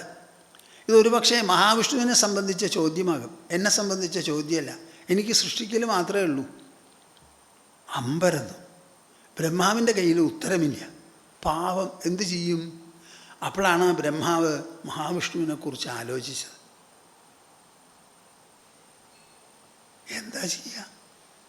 എന്താ ചെയ്യുക? ഒന്നാന്തരം ഒരു ചോദ്യം മക്കൾ ചോദിച്ചിരിക്കണു, അച്ഛന് മറുപടി പറയാൻ വയ്യ. അപ്പോൾ മക്കളെയും അച്ഛനെയും സൃഷ്ടിച്ചിട്ടുള്ള ഒരു പ്രഭാവമുണ്ടല്ലോ, ആ പ്രഭാവത്തിന് കനിയാതെ പറ്റില്ല. ഉടനെ ഞാൻ എന്തു ചെയ്തു? ഒരരയന്നത്തിൻ്റെ രൂപത്തിൽ അവിടെ ചെന്നു. അരയന്നത്തിൻ്റെ നടപ്പ് ഇങ്ങനെ നല്ലോണം കിലുക്കി നടക്കുക. എൻ്റെ സ്വഭാവം എങ്ങനെയാണ്? അവിടെ ചെന്നപ്പോൾ നമ്മൾ അച്ഛനും മക്കളുമായിട്ട് ഇവിടെ ഇരുന്ന് സംസാരിക്കുന്നു. ഇവിടെ എങ്ങനെയാടാ വന്നത്? പെട്ടെന്നൊരു അരയന്നം. നമ്മളാരും ആവശ്യപ്പെട്ടിട്ടില്ല. അരയന്നം വന്ന് വളരെ സ്വതന്ത്രമായി അങ്ങനെ നടന്ന് സഞ്ചരിച്ചു തുടങ്ങി. അപ്പോൾ ഉടനെ ബ്രഹ്മാവിനെ മുൻനിർത്തി ആദ്യം ആ അരയനത്തെ വേണ്ടതുപോലെ നമസ്കരിച്ച് പൂജിച്ച് സത്കരിച്ചതിന് ശേഷം അവരൊരു ചോദ്യം ചോദിച്ചു അത്രേ. കോ ഭവാൻ? കോ ഭവാൻ? അങ്ങ് ആരാണ്? എവിടുന്നാണ് വന്നത്? കേൾക്കുന്നുണ്ടോ നിങ്ങൾ? കോ ഭവാൻ? എന്തൊരു ചോദ്യം ആ ചോദ്യം! അവർക്ക് എന്ത് മനസ്സിലായി? അരയന്നമാണ് വന്നത്. ഇവർ ചോദിച്ചത് അച്ഛനോടാണ്. അച്ഛനോട് ചോദിച്ച ചോദ്യത്തിന് അച്ഛന് മറുപടി പറയാൻ പറ്റിയിട്ടില്ല, ഇതുവരെ പറഞ്ഞിട്ടില്ല. അപ്പോഴേക്കും ഉണ്ടപ്പാ ഒരു അരയന്നം പ്രത്യക്ഷപ്പെട്ടിരിക്കണു അവിടെ. അപ്പോൾ ഇതൊരു സാധാരണ അരയന്നമാവാൻ തരല്ല, എന്തെങ്കിലും അതിന് വിശേഷം ഉണ്ടാവണം. നമ്മൾ ചോദിച്ച ചോദ്യത്തിനും ബ്രഹ്മദേവൻ മറുപടി പറയാൻ പറ്റാതെ ഇരിക്കുന്നതിനും അദ്ദേഹം വിഷ്ണുവിനെക്കുറിച്ച് ധ്യാനിച്ചു എന്നുള്ളത് ഇവിടെ മക്കൾക്കൊരു പക്ഷേ അറിഞ്ഞിരിക്കില്ല. പെട്ടെന്ന് വന്നത് എന്തേ? ഇത് ഉപായപ്പെട്ട അരയന്നാവില്ല, എന്തോ വിശേഷ ദൗത്യത്തിന് വേണ്ടി വന്നിരിക്കുക. അപ്പോൾ അവർ ചോദിച്ചു, കോ ഭവാൻ? ഭവാൻ ആരാണ്? ഞങ്ങൾക്ക് മനസ്സിലാവുന്നില്ലല്ലോ, ഒന്ന് പറഞ്ഞു തരുമോന്ന്. ആ ഒരൊറ്റ ചോദ്യത്തിനെ അരയന്നം കടന്നു പിടിച്ചത്. എൻ്റെ കൂട്ടരെ, നിങ്ങൾക്ക് ആസ്വാദന ശക്തിയുണ്ടോ? മനുഷ്യനെ കൊണ്ട് വിചിന്തനം ചെയ്യിപ്പിക്കണം, വിചാരം ചെയ്യിപ്പിക്കണം. നിങ്ങൾ എത്ര കാലം തിന്നു, എത്ര കാലം ഉറങ്ങി, എത്ര കാലം സുഖഭോഗങ്ങൾ അനുഭവിച്ചു കഴിഞ്ഞു എന്നുള്ളത് ചോദ്യമല്ല. നിങ്ങൾ ആലോചിച്ചിട്ടുണ്ടോ? ഗ്രഹിച്ചിട്ടുണ്ടോ? മനസ്സിലാക്കിയിട്ടുണ്ടോ? ഉണ്ടെങ്കിൽ എന്ത് മനസ്സിലാക്കി? എന്താണ് ജീവിതം? ജീവിതത്തിൻ്റെ ലക്ഷ്യമെന്ത്? അത് നേടാനുള്ള മാർഗമെന്ത്? ആ മാർഗം ഞാൻ അവലംബിക്കുന്നുണ്ടോ? അതിലെത്രത്തോളം വിജയിച്ചു? ഇത് പരിശോധിച്ച് കണ്ടുകൊണ്ടിരിക്കണം. ഓരോ ദിവസവും കിടന്നുറങ്ങുന്നതിന് മുൻപ് താൻ ചെലവ് ചെയ്ത ദിവസത്തിൻ്റെ എന്തായിരുന്നു ക്രമവും ചിട്ടയും? ഞാൻ എന്തൊക്കെ ചെയ്തു, ഇന്ന് വേണ്ടതുപോലെ ചെയ്തുവോ? എനിക്ക് എന്തെങ്കിലും പോരായ്മയോ കുറവോ ഉണ്ടായിട്ടുണ്ടോ? ഉണ്ടായിട്ടുണ്ടെങ്കിൽ അതിന് കാരണമെന്ത്? മേലിൽ അത് വരാതിരിക്കാൻ ഞാൻ എന്തു വേണം? ഇങ്ങനെ ദിനചര്യകളെക്കുറിച്ച് നിങ്ങൾ തന്നെ ആലോചിക്കും. കിടന്നതിന് ശേഷമായാലും ആ ആലോചനയിൽ ഉരുത്തിരിയുന്നതായ നേട്ടങ്ങളുണ്ടല്ലോ, കണ്ടുപിടുത്തങ്ങളുണ്ടല്ലോ, തെളിഞ്ഞു വരവുണ്ടല്ലോ. അതാണ് നിങ്ങളുടെ ജീവിതത്തെ സുഭഗമാക്കുക. ഗച്ഛതസ്തിഷ്ഠതോ വാപി ജാഗ്രത സ്വപതോപിവ ന വിചാരപരം ചേതോ യസ്യാസൗ മൃതയേവ സഹ. വസിഷ്ഠദേവൻ ശ്രീരാമനോട് പറയാണ്, ഉണർന്നിരിക്കുമ്പോഴും വിശ്രമിക്കുമ്പോഴും ഉറങ്ങുമ്പോഴും എന്ത് ചെയ്യുമ്പോഴും മനുഷ്യൻ്റെ മനസ്സ് വിചാരലഗ്നമായിരിക്കണം. ആ വിചാരലഗ്നമാകാത്ത മനസ്സുണ്ടല്ലോ, ആ മനസ്സിൻ്റെ ഉടമസ്ഥൻ മരിച്ചതിന് തുല്യമാണ്. മരിച്ചവനെ പോലെ ജീവിക്കുന്നവരാണ് അവർ. അപ്പോൾ ആലോചന വളരെ അത്യാവശ്യമാണ്. അപ്പോൾ കോ ഭവാൻ എന്നൊരു ചോദ്യം ചോദിച്ചു. ആ ചോദ്യം ചോദിച്ചപ്പോൾ ഇത്യഹം മുനിഭിപൃഷ്ട തത്വജിജ്ഞാസുഭിസ്തഥാ യദവോചമഹം തേഭ്യ തമുദ്ധവ നിബോധമേ. ആരാ അത് പറയണത്? കൃഷ്ണൻ. ആ കൃഷ്ണൻ സാക്ഷാത്കരിച്ചവനാണ്. എന്താ സാക്ഷാത്കരിച്ചിരിക്കണത്? തൻ്റെ ശരീരത്തെ ഉജ്ജീവിപ്പിച്ച് നിർത്തുന്ന ജീവൻ ആത്മാ തൻ്റെ ശരീരത്തിൽ മാത്രമല്ല ആകാശം പോലെ എല്ലായിടത്തും നിറഞ്ഞിരിക്കുന്നതാണ്. ആ ആത്മസാക്ഷാത്കാരം ലഭിച്ച് അതിലിങ്ങനെ ഊളവെച്ചുകൊണ്ടിരിക്കുന്ന ആളാണ് കൃഷ്ണൻ. ഒരു ജീവൻ മുക്തനാണ്.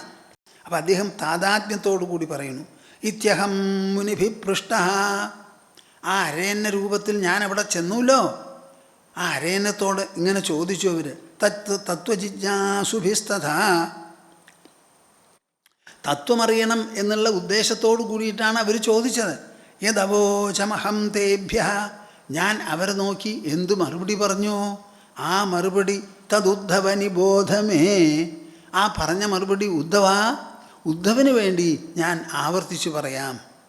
വസ്തുനോ യദ്യനാനാത്വം ആത്മന പ്രശ്നഈദൃശ കഥം ഘടേതവോ വിപ്ര വക്തുർവാ മേ കാശ്രയ. നിങ്ങൾ ചോദിച്ച ചോദ്യം ഭവാൻ ആരാണെന്നാ. ഇങ്ങനെ ഒരു ചോദ്യത്തിന് എന്താണ് പ്രസക്തി എന്നെനിക്ക് മനസ്സിലാവുന്നില്ലല്ലോ. വസ്തുനോ യദ്യനാനാത്വം. വാസ്തവത്തിൽ ലോകത്തിലുള്ള വസ്തുക്കൾ വ്യത്യസ്തമല്ല, ഒന്നു തന്നെയാണെങ്കിൽ എല്ലാവരുടെ ഉള്ളിലുമുണ്ട് ഞാൻ. എല്ലാവരും തന്നെ ഞാൻ ഞാൻ ഞാൻ ഞാൻ ഞാൻ എന്നിങ്ങനെയാണ് പരാമർശിക്കുന്നത്. ആ പരാമർശം കൊണ്ട് തന്നെ മനസ്സിലാവില്ലേ എല്ലാവരുടെ ഉള്ളിലുമുള്ളത് ഒന്നാണെന്ന്? സ്ത്രീയും പറയണു ഞാൻ, പുരുഷനും പറയണു ഞാൻ, മദ്യപനും പറയുന്നു ഞാൻ, സ്വബോധമുള്ളവനും പറയുന്നു, പണക്കാരനും പിച്ചക്കാരനും രോഗിയും അരോഗിയും എല്ലാവരും, കുട്ടികളും വൃദ്ധരും എല്ലാവരും പറയണു ഞാൻ. അപ്പോൾ എല്ലാവരുടെ ഉള്ളിലുമുള്ളത് ഒരുപോലെ ഒന്നായിരിക്കണമല്ലോ. അങ്ങനെ വാസ്തവത്തിൽ വസ്തുക്കളിൽ അനാനാത്വമില്ലെങ്കിൽ ആത്മന പ്രശ്ന ഈദൃശ. നിങ്ങളുടെ ഈ ചോദ്യത്തിന് ഞാൻ എന്താ മറുപടി പറയുക? നിങ്ങളിലല്ലാത്ത ഒരു വ്യക്തിത്വം എന്നിലുണ്ടോ? ഞാൻ നിങ്ങളിൽ നിന്ന് അന്യനാണോ? കഥം ഘടേതവോ വിപ്ര ഭക്തുർവാ മേകാശ്രയ. ഞാനിതിന് മറുപടി പറയാൻ എന്തിനെ ആശ്രയിച്ചാ മറുപടി പറയുക? ആത്മാവാണെങ്കിൽ നമ്മുടെ ഉള്ളിൽ എല്ലാവരിലും ഒന്നാണ്. പഞ്ചാത്മകേഷു ഭൂതേഷു സമാനേഷു ച വസ്തുതഃ കോ ഭവാനിതി വ പ്രശ്നോ വാചാരംഭോ ഹ്യനർത്ഥകഃ. നിങ്ങൾ വിശ്വസിക്കുന്നുണ്ടോ? മനസ്സിലാവുന്നുണ്ടോ? ഇത് ശ്രീമദ് ഭാഗവതമാണ്. ശ്രീമദ് ഭാഗവതമാണ്. പാരമഹംസ്യ സംഹിതയാണിത്. തത്വമൂല്യ സിദ്ധാന്തങ്ങളുടെ സമാഹാരമാണിത്. ജീവിതത്തിൽ ഊടും പാവുമാക്കി അനുഗ്രഹീതരാവണം എല്ലാവരും എന്ന് വിചാരിച്ച് എഴുതി വച്ച മഹത് ഗ്രന്ഥമാണിത്. അതിൻ്റെ സാരമായ ഭാഗമാണ് ഞാൻ നിങ്ങളോട് പറയുന്നത്.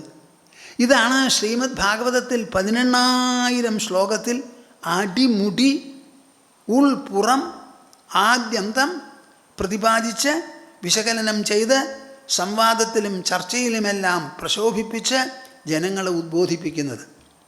ഈ ഉദ്ബോധനത്തിൻ്റെ മാസ്മരിക പ്രഭാവം കൊണ്ടാണ് പരീക്ഷിത്ത് തക്ഷകൻ വന്ന് കടിക്കുമ്പോഴേക്കും ലോകത്തിൽ നിന്നും, ശരീരത്തിൽ നിന്നും, മനസ്സിൽ നിന്നും, ബുദ്ധിയിൽ നിന്നും, അഹങ്കാരത്തിൽ നിന്നും പിൻവലിഞ്ഞ് തൻ്റെ അന്തരാത്മാവിൽ അഴിഞ്ഞമർന്നില്ലാതായത്.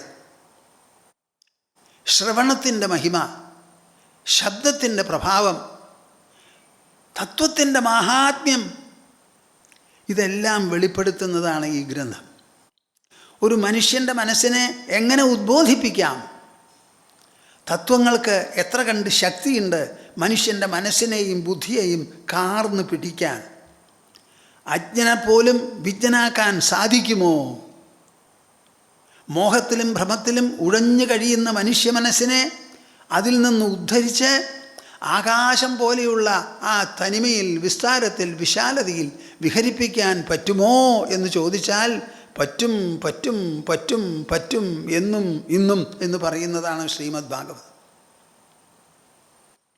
പഞ്ചാത്മകേഷു ഭൂതേഷു സമാനേഷു ച വസ്തുതഃ കോ ഭവാനിതി വഃ പ്രശ്നോ വാചാരംഭോ ഹ്യനർത്ഥകഃ. ജീവനോ ആത്മാവോ ആണെങ്കിൽ നമ്മളെല്ലാവരും ഒന്നാണ്. ഇനി ശരീരത്തിൻ്റെ കാര്യമെടുത്തോളൂ. പഞ്ചാത്മകേഷു ഭൂതേഷു സമാനേഷു. ഈ ലോകം മുഴുവനും പാഞ്ചഭൗതികമാണ്, പഞ്ചഭൂതങ്ങൾ കൊണ്ടുണ്ടായിട്ടുള്ളതാണ്. അത് പർവ്വതമായാലും സമുദ്രമായാലും ആകാശമായാലും ഈയാമ്പാറ്റയായാലും കടുകായാലും കൃമിയായാലും ബാക്ടീരിയമായാലും എല്ലാം തന്നെ പഞ്ചാത്മകമാണ്. സ്വർഗമാകട്ടെ നരകമാകട്ടെ, അങ്ങനെ സമാനമായിരിക്കുന്ന പഞ്ചഭൂതങ്ങൾ എല്ലാ ശരീരങ്ങളിലും ഒരുപോലെ ഇരിക്കുമ്പോൾ എൻ്റെ ശരീരം നിങ്ങളുടെ ശരീരങ്ങളിൽ നിന്ന് വ്യത്യസ്തമാണെന്ന് ഞാൻ പറയാൻ പറ്റുമോ? വാചാരംഭോ ഹ്യനർത്ഥകഃ കോ ഭവാനിതി വഃ പ്രശ്നഃ. അങ്ങ് ആരാണ് എന്നുള്ള അങ്ങയുടെ ചോദ്യം, നിങ്ങളുടെ ചോദ്യമുണ്ടല്ലോ, ആ ചോദ്യം പാഴ്വാക്ക് മാത്രമാണ്. വാചാരംഭ, വാഗ്വ്യായാമം മാത്രമാണ്. അനർത്ഥക, അത് അനർത്ഥത്തിനാണ് വഴിതെളിയിക്കുക. ഇതാര് പറയണു? കൃഷ്ണൻ പറയണു. കൃഷ്ണൻ പറയണു. ഈക്ഷേത വിഭ്രമമിദം മനസോ വിലാസം ദൃഷ്ടം വിനഷ്ടമതിലോലമലാതചക്രം വിജ്ഞാനമേകമുരുധേവ വിഭാതിമായ സ്വപ്നസ്തൃത ഗുണവിസർഗകൃതോ വികൽപ്പ. എന്തിനാ ഞാനിത് പറഞ്ഞത്? വാസ്തവത്തിൽ ഈ ലോകം മൃഷയാണോ അതോ അമൃഷയോ? ഇത് മായാജന്യമാണോ അതോ വാസ്തവികമോ? ശ്രീമദ് ഭാഗവതത്തിൽ ആദ്യം തന്നെ പറഞ്ഞിട്ടുള്ള ശ്ലോകത്തിൽ മൃഷ എന്ന് നമ്മൾ വായിക്കണമോ അമൃഷ എന്ന് വായിക്കണമോ എന്നൊരു ചോദ്യത്തിന് മറുപടിയാണ് ഇവിടെ ഉണ്ടാക്കുന്നത്. മൃഷ എന്നാണ് ശ്രീമദ് ഭാഗവതത്തിൻ്റെ പ്രതിപാദനം. അതിനുള്ള തെളിവുകളാണ് ഞാൻ ഇതിൽ നിന്ന് പറയുന്നത്. അപ്പോൾ ഈ ക്ഷേത വിഭ്രമമിതം മനസോ വിലാസം, ഇവിടെ എന്തെല്ലാം നമുക്ക് പ്രതീതിയായി പ്രത്യക്ഷമായി അനുഭവ സാക്ഷാത്കാരമായി വരുന്നുവോ അത് മുഴുവനും മനസ്സിൻ്റെ വിലാസമാണ് ഉദ്ധവ. ദൃഷ്ടം കാണപ്പെട്ടതാണ് എല്ലാം, വിനഷ്ടം നശിക്കുന്നതാണ്, അതിലോലം വളരെ ലോലമാണ്, അലാതചക്രം. അലാതചക്രം പലപ്പോഴും ഞാൻ പറയാറുണ്ട്, പിന്നെയും പറയാം. നോക്കൂ, എൻ്റെ കയ്യിലൊരു പെന്നുണ്ട്. ഈ പെൻ ഞാനിങ്ങനെ പിടിച്ചിട്ടുണ്ട്, വിരലിൽ ഇത് എത്രയേ ഉള്ളൂ. ഇനി ഞാനിത് ചുറ്റാൻ പോവാണ്. ഇങ്ങനെ ചുറ്റുമ്പോൾ നിങ്ങളൊരു ചുറ്റുന്ന പെൻ കാണുന്നില്ലേ, ഒരു വൃത്താകൃതിയിൽ? ആ വൃത്തം വാസ്തവത്തിൽ എവിടെ ഉണ്ടോ? ഇല്ല. ആ പെൻസില് ശക്തമായി വേഗത്തിൽ ചുറ്റുമ്പോൾ ആ ചുറ്റുന്നത് കണ്ടുപിടിക്കാൻ പറ്റാതെ, ആ പരമാർത്ഥം അറിയാൻ പറ്റാതെ അതിനുള്ള ശക്തി നമ്മുടെ കണ്ണിനില്ല. അവിടെ ഒരു വൃത്തം നിങ്ങൾ കാണുക. ഇതിനെയാണ് അലാതചക്രം എന്ന് പറയുന്നത്. അങ്ങനെയുള്ള അലാതചക്രം പോലെയാണ് ഈ ലോകത്തിൻ്റെ നിൽപ്പ്. ദൃഷ്ടം വിനഷ്ടമതിലോലം അലാതചക്രം. വാസ്തവത്തിൽ ഈ ലോകം ദൃശ്യമാണ്, ഭൗമമാണ്, ഭൗതികമാണെന്ന് പറയും. വാസ്തവത്തിൽ ഇത് ഭൗതികമാണോ? അല്ല. വിജ്ഞാനമേകമുരുധേവ വിഭാതിമായ. കാണുന്നവൻ വാസ്തവത്തിൽ വസ്തുവാണോ? ഇവിടെ മാറ്ററിനോ എനർജിക്കോ കാണാനോ കേൾക്കാനോ ഉണരാനോ ഉള്ള ശക്തിയുണ്ടോ? ഇല്ല. അപ്പം നമ്മൾ ശരീരത്തിൽ എവിടെ തപ്പി നോക്കിയാലും അതിന് ഉണർവില്ല. ഉണർവ് പിന്നെ എവിടെയാ? നമ്മുടെ മനസ്സിനും ബുദ്ധിക്കുമൊക്കെയാണ്. അപ്പം നമ്മുടെ മനസ്സിൽ, നമ്മുടെ ബുദ്ധിയിൽ അവ മൂലം പ്രകാശിക്കുന്നതാണ് ഉണർവ്. ആ ഉണർവിൻ്റെ ഭാവമാണ് ജ്ഞാനം, വിജ്ഞാനം. ആ ഒരൊറ്റ വിജ്ഞാനമാണ് പല പ്രകാരത്തിൽ ഇവിടെ സ്ഫുരിക്കുന്നത്, പ്രകടമാകുന്നത്. ആ വിജ്ഞാനത്തിനൊരു ശക്തിയുണ്ട്. ആ ശക്തിയാണ് മായാശക്തി. എന്ത് വേണമെങ്കിൽ ആകാനും ആകാതിരിക്കാനും ഉള്ളതിനെ മാറ്റാനുമുള്ള ശക്തിയാണ്. അതാണ് ഈ മായ എന്ന് പറയുന്നത്. അചിന്യം. പരിശോധിച്ച് നോക്കിയാൽ പറ്റാത്തത് പരിശോധിക്കാൻ പറ്റാത്തതായ ഒരു ശക്തിവിശേഷം. ആ ശക്തിയാണ് മായ. സ്വപ്നസ്തൃത ഗുണവിസർഗകൃതോ വികൽപ്പ. എല്ലാം വിട്ട് ഉറങ്ങുന്നവൻ്റെ ഉള്ളിൽ നിന്ന് ഒരു സ്വപ്നലോകം ഉത്പത്തിയാകുന്നത് പോലെയാണ് ദ്രഷ്ടാവിൻ്റെ ഉള്ളിൽ നിന്ന് ഈ ദൃശ്യപ്രപഞ്ചം പരിലസിക്കുന്നത് എന്നങ്ങോട്ട് ഉപദേശിച്ചു കൊടുത്തു. ആർക്ക്? ഉദ്ധവന്. എന്തിനാ ഇത് പറഞ്ഞത്? പാവം കൃഷ്ണനെ അടക്കം ദ്വാരകയെ മുഴുവൻ വിട്ടങ്ങോട്ട് പോകണം. ഈ ഉപദേശം അവസാനിക്കുന്നതോടുകൂടി ഒരു 3 മണിക്കൂർ സമയമാണ്. ആ 3 മണിക്കൂറിൻ്റെ ഉള്ളിൽ ഉദ്ധവൻ്റെ മനസ്സിന് എത്ര വേണമോ അത്ര പവിത്രതയുണ്ടാവണം. ബുദ്ധിക്ക് എത്രത്തോളം ജ്ഞാനം വേണോ, ജ്ഞാനസമ്പന്നത വേണോ അതും ഉണ്ടാകണം. അവിടുന്ന് അങ്ങോട്ട് ഒരക്ഷരം പറയാതെ കൃഷ്ണനോടും ദ്വാരകയോടും യാത്ര പറഞ്ഞ് ബദരികാശ്രമത്തിലേക്ക് പോകാൻ കഴിയണം. അവിടെ അർജുനന് അമ്പും വില്ലും എടുത്ത് യുദ്ധം ചെയ്യാൻ കഴിയണം. ഇവിടെ വിരാമമാണ്. വയസ്സെത്രയായി? കൃഷ്ണന് 125. അതനുസരിച്ച് ഉദ്ധവനും വയസ്സായി. ലോകത്തിൽ ചെയ്യാനുള്ളതൊക്കെ ചെയ്തു കഴിഞ്ഞു. ഇത്രയും കാലം കൃഷ്ണൻ്റെ കൂടെ പരിചരണമായി കഴിഞ്ഞുകൂടി ഏറ്റവും വിശ്വസ്തനായി വളർന്നു. ആ കണ്ണിലുണ്ണിയായ കൃഷ്ണനാണ് പറയണത്, ഉദ്ധവ, ഞാൻ പോകുന്നതിന് മുൻപ് ഭവാൻ തന്നെ പോയിക്കളയൂ എന്ന് പറഞ്ഞത്. അത് പോകാൻ എനിക്ക് ശക്തിയില്ല, എനിക്ക് പറ്റുന്നില്ല എന്ന് പറഞ്ഞപ്പോഴാണ് എന്ത് അതിനുള്ള വഴി പറഞ്ഞു തരണം. എൻ്റെ മനസ്സിലുള്ള മോഹമെല്ലാം എടുത്തു മാറ്റണം. കറയും കുറയുമെല്ലാം പോണം. അജ്ഞാനം പോണം. അതിനുള്ള ശക്തി വേണം അങ്ങ് പറയുന്നത് അനുസരിക്കാൻ എന്ന് പറഞ്ഞപ്പോഴാണ് ഈ ഉപദേശങ്ങളൊക്കെ കൊടുത്തത്. ഞാൻ ഈ പറഞ്ഞത് എന്തിനാണെന്ന് നിങ്ങൾക്ക് മനസ്സിലായില്ലേ? ഇവിടെ അവഗ്രഹമിട്ട് അമൃഷ എന്ന് വായിക്കണമോ? 3-ാമത്തെ വരിയിൽ 1-ാമത്തെ ശ്ലോകം. അതോ ഇത് മൃഷ തന്നെയാണോ എന്നുള്ള ചോദ്യത്തിന് മറുപടി ആയിട്ടാണ് ഞാൻ ഇത്രയും പറഞ്ഞത്. എന്താ? ഇതൊരു തത്വസമീക്ഷയായതുകൊണ്ട്. ധാംനാസ്വേന സദാ നിരസ്തകുഹകം സത്യം പരം ധീമഹി. 4-ാമത്തെ വരിയിൽ പറയാണ്, ഒരു വിധത്തിലുള്ള മായയോ മായാമോഹമോ ഇല്ലാതെ സ്വതന്ത്രമായി ഇവിടെ പ്രകാശിക്കുന്നു സ്വരാട്ട്. സത്യം പരം ധീമഹി, സത്യം പരം ധീമഹി. പരമമായ സത്യം, പരമമായ സത്യം. അത് ബുദ്ധി കൊണ്ട് വേണം ആലോചിച്ച് ധ്യാനിക്കാനും പരിശീലിക്കാനുമെല്ലാം. ആ സത്യം എന്താ? ഈ പരമസത്യം. പരമസത്യം എന്ന് പറയുന്നത് എന്താ? ശൗനകൻ അങ്കിരസനോട് പോയി ചോദിച്ചപ്പോൾ വിദ്യ 2 തരത്തിലാണ്, അപരാവിദ്യ, പരാവിദ്യ എന്ന്. അതിൽ അപരവിദ്യയിൽപ്പെട്ടതാണ് വേദങ്ങളും പഠനവും എല്ലാം തന്നെ. പരാവിദ്യ എന്താന്ന് പറഞ്ഞാൽ, എന്തിൽ നിന്നാണോ ഈ ലോകം മുഴുവനും സൃഷ്ടി മുഴുവനും ഉദ്ഭവിച്ചിരിക്കുന്നത് ആ ഉറവിടത്തെ മനസ്സിലാക്കുന്നതാണ് പരാവിദ്യ എന്ന് പറഞ്ഞു. യയാ തത് അക്ഷരമധിഗമ്യതേ അധിഗമ്യതേ, ഇതാണ് ഉപയോഗിച്ച വാക്കുകൾ. അപ്പോൾ പരമസത്യം എന്ന് പറഞ്ഞാൽ നമുക്ക് കാണാനും കേൾക്കാനും ഗ്രഹിക്കാനും ഉള്ളത് ഇന്ദ്രിയങ്ങളാണ്. ആ ഇന്ദ്രിയങ്ങളുടെ മുൻപിലുള്ള ലോകമാണ് 8 മണിക്കൂർ നേരം തീരെ അസ്തമിച്ചില്ലാതെയാവുന്നത് അനുഭവിക്കുന്നവൻ്റെ ഹൃദയത്തിൽ. അപ്പോൾ ഈ ലോകം വാസ്തവമല്ല. ഈ ലോകം ദൃശ്യം വാസ്തവമല്ലെങ്കിൽ പിന്നെ വാസ്തവമാകാനുള്ള സാധ്യത ആർക്കാണ് ഉള്ളത്? ദൃശ്യത്തെ നോക്കിക്കാണുന്ന ദ്രഷ്ടാവ് ഒന്ന് മാത്രമേ ദൃശ്യത്തിൽ നിന്ന് വ്യത്യസ്തമായിട്ടുള്ളൂ. നിങ്ങൾക്ക് മനസ്സിലാവുള്ളൂ ഞാൻ പറയണത്? അതോ ഇത് കുറച്ച് സൂക്ഷ്മമാണ്, കട്ടി കൂടുതലാന്നൊക്കെ പറയുമോ?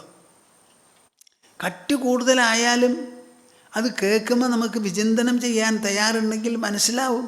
നിങ്ങളൊക്കെ ഭക്തന്മാരാ, ശ്രീമദ് ഭാഗവത പ്രിയന്മാരാണ്. അപ്പോൾ ഭാഗവതം പറയുന്നത് മനസ്സിലാക്കാൻ പറ്റില്ല എന്ന് ഭാഗവതന്മാരെങ്ങനെ പറയും? പറയാൻ പറ്റില്ല. നിങ്ങൾക്കൊക്കെ സാധിക്കും. സമയം ചെലവ് ചെയ്ത് ചിന്തിക്കണം എന്ന് മാത്രമേ ഉള്ളൂ. ഈ പ്രപഞ്ചം മുഴുവനും ദൃശ്യമാണ്. ആ ദൃശ്യമല്ലാതെ എന്തെങ്കിലും ഒന്നുണ്ടെങ്കിൽ ആ ദൃശ്യത്തെ നോക്കിക്കാണുന്ന താൻ ദ്രഷ്ടാവാണ്. അപ്പോൾ ദൃശ്യം മുഴുവനും വാസ്തവമല്ലെങ്കിൽ ഇനി വാസ്തവമാവാനുള്ള സാധ്യത ആർക്കാ? എന്തിനാ? ദ്രഷ്ടാവിന്. അങ്ങനെ ദ്രഷ്ടാവ് ഒന്നൊന്നുണ്ടോ? ഓ ഉണ്ട്. ദ്രഷ്ടാവ് ഉള്ളത് കൊണ്ടാണ് ദൃശ്യം തെളിയുന്നത്. അപ്പോൾ ദ്രഷ്ടാവോ മുൻപ് അതോ ദൃശ്യമോ? ദ്രഷ്ടാവ്. ആ ദ്രഷ്ടാവ്, അതാണ് പരമസത്യം. പരമസത്യം അതാണ്. ഈ കാണുന്നത് മുഴുവൻ മിഥ്യയാണ്, ത്രിഗുണമയമാ ആ സത്യത്തെ. അപ്പോൾ നിങ്ങൾ എന്തിനെക്കുറിച്ച് ആലോചിക്കണം? തൻ്റെ ഉള്ളിലുള്ള ഉണർവിനെക്കുറിച്ച്, തൻ്റെ ഉള്ളിലുള്ള അന്തരാത്മാവ് പരമാത്മാവിനെക്കുറിച്ച്, ആ ശുദ്ധബോധത്തെക്കുറിച്ച്. ഉണർവ്, ബോധം, പ്രജ്ഞ, സംവിത്ത് എന്നൊക്കെ പറയും അതിന്. ചൈതന്യം, ശുദ്ധ ചൈതന്യം, ചിത്ത് എന്നൊക്കെ പറയും. അതാണ് സത്യം. അങ്ങനെ ദൃശ്യത്തെ വിട്ട് ദൃഷ്ടമണ്ഡലത്തിൽ മനസ്സിനെയും ബുദ്ധിയെയും ഉറപ്പിച്ചിരുത്തുന്നതാണ് ശ്രീമദ് ഭാഗവതത്തിൻ്റെ ഉദ്ദേശം. അതിനെ തന്നെയാണ് ഈശ്വര സാക്ഷാത്കാരം എന്ന് പറയുന്നത്. അപ്പോൾ 2ാമത്തെ ശ്ലോകത്തിൽ പറയുകയാണ്. 2ാമത്തെ ശ്ലോകം വളരെ രസകരമാണ്. ഈ ആദ്യത്തേത് ദാർശനികമാണെങ്കിൽ 2ാമത്തേത് കുറേയൊക്കെ ഭക്തിപരമാണ്, ഈശ്വരീയമാണ്. ധർമ്മപ്രോജ്ജിത കൈതവോത്ര പരമോ നിർമ്മത്സരാണാം സദാം വേദ്യം വാസ്തവമത്ര വസ്തു ശിവദം താപത്രയോന്മൂലനം ശ്രീമദ്ഭാഗവതേ മഹാമുനികൃതേ കിം വാ പരൈരീശ്വരഃ സദ്യോ ഹൃദി അവരുദ്ധ്യതേത്ര കൃതിഭിഃ ശുശ്രൂഷുഭിസ്തക്ഷണാത്.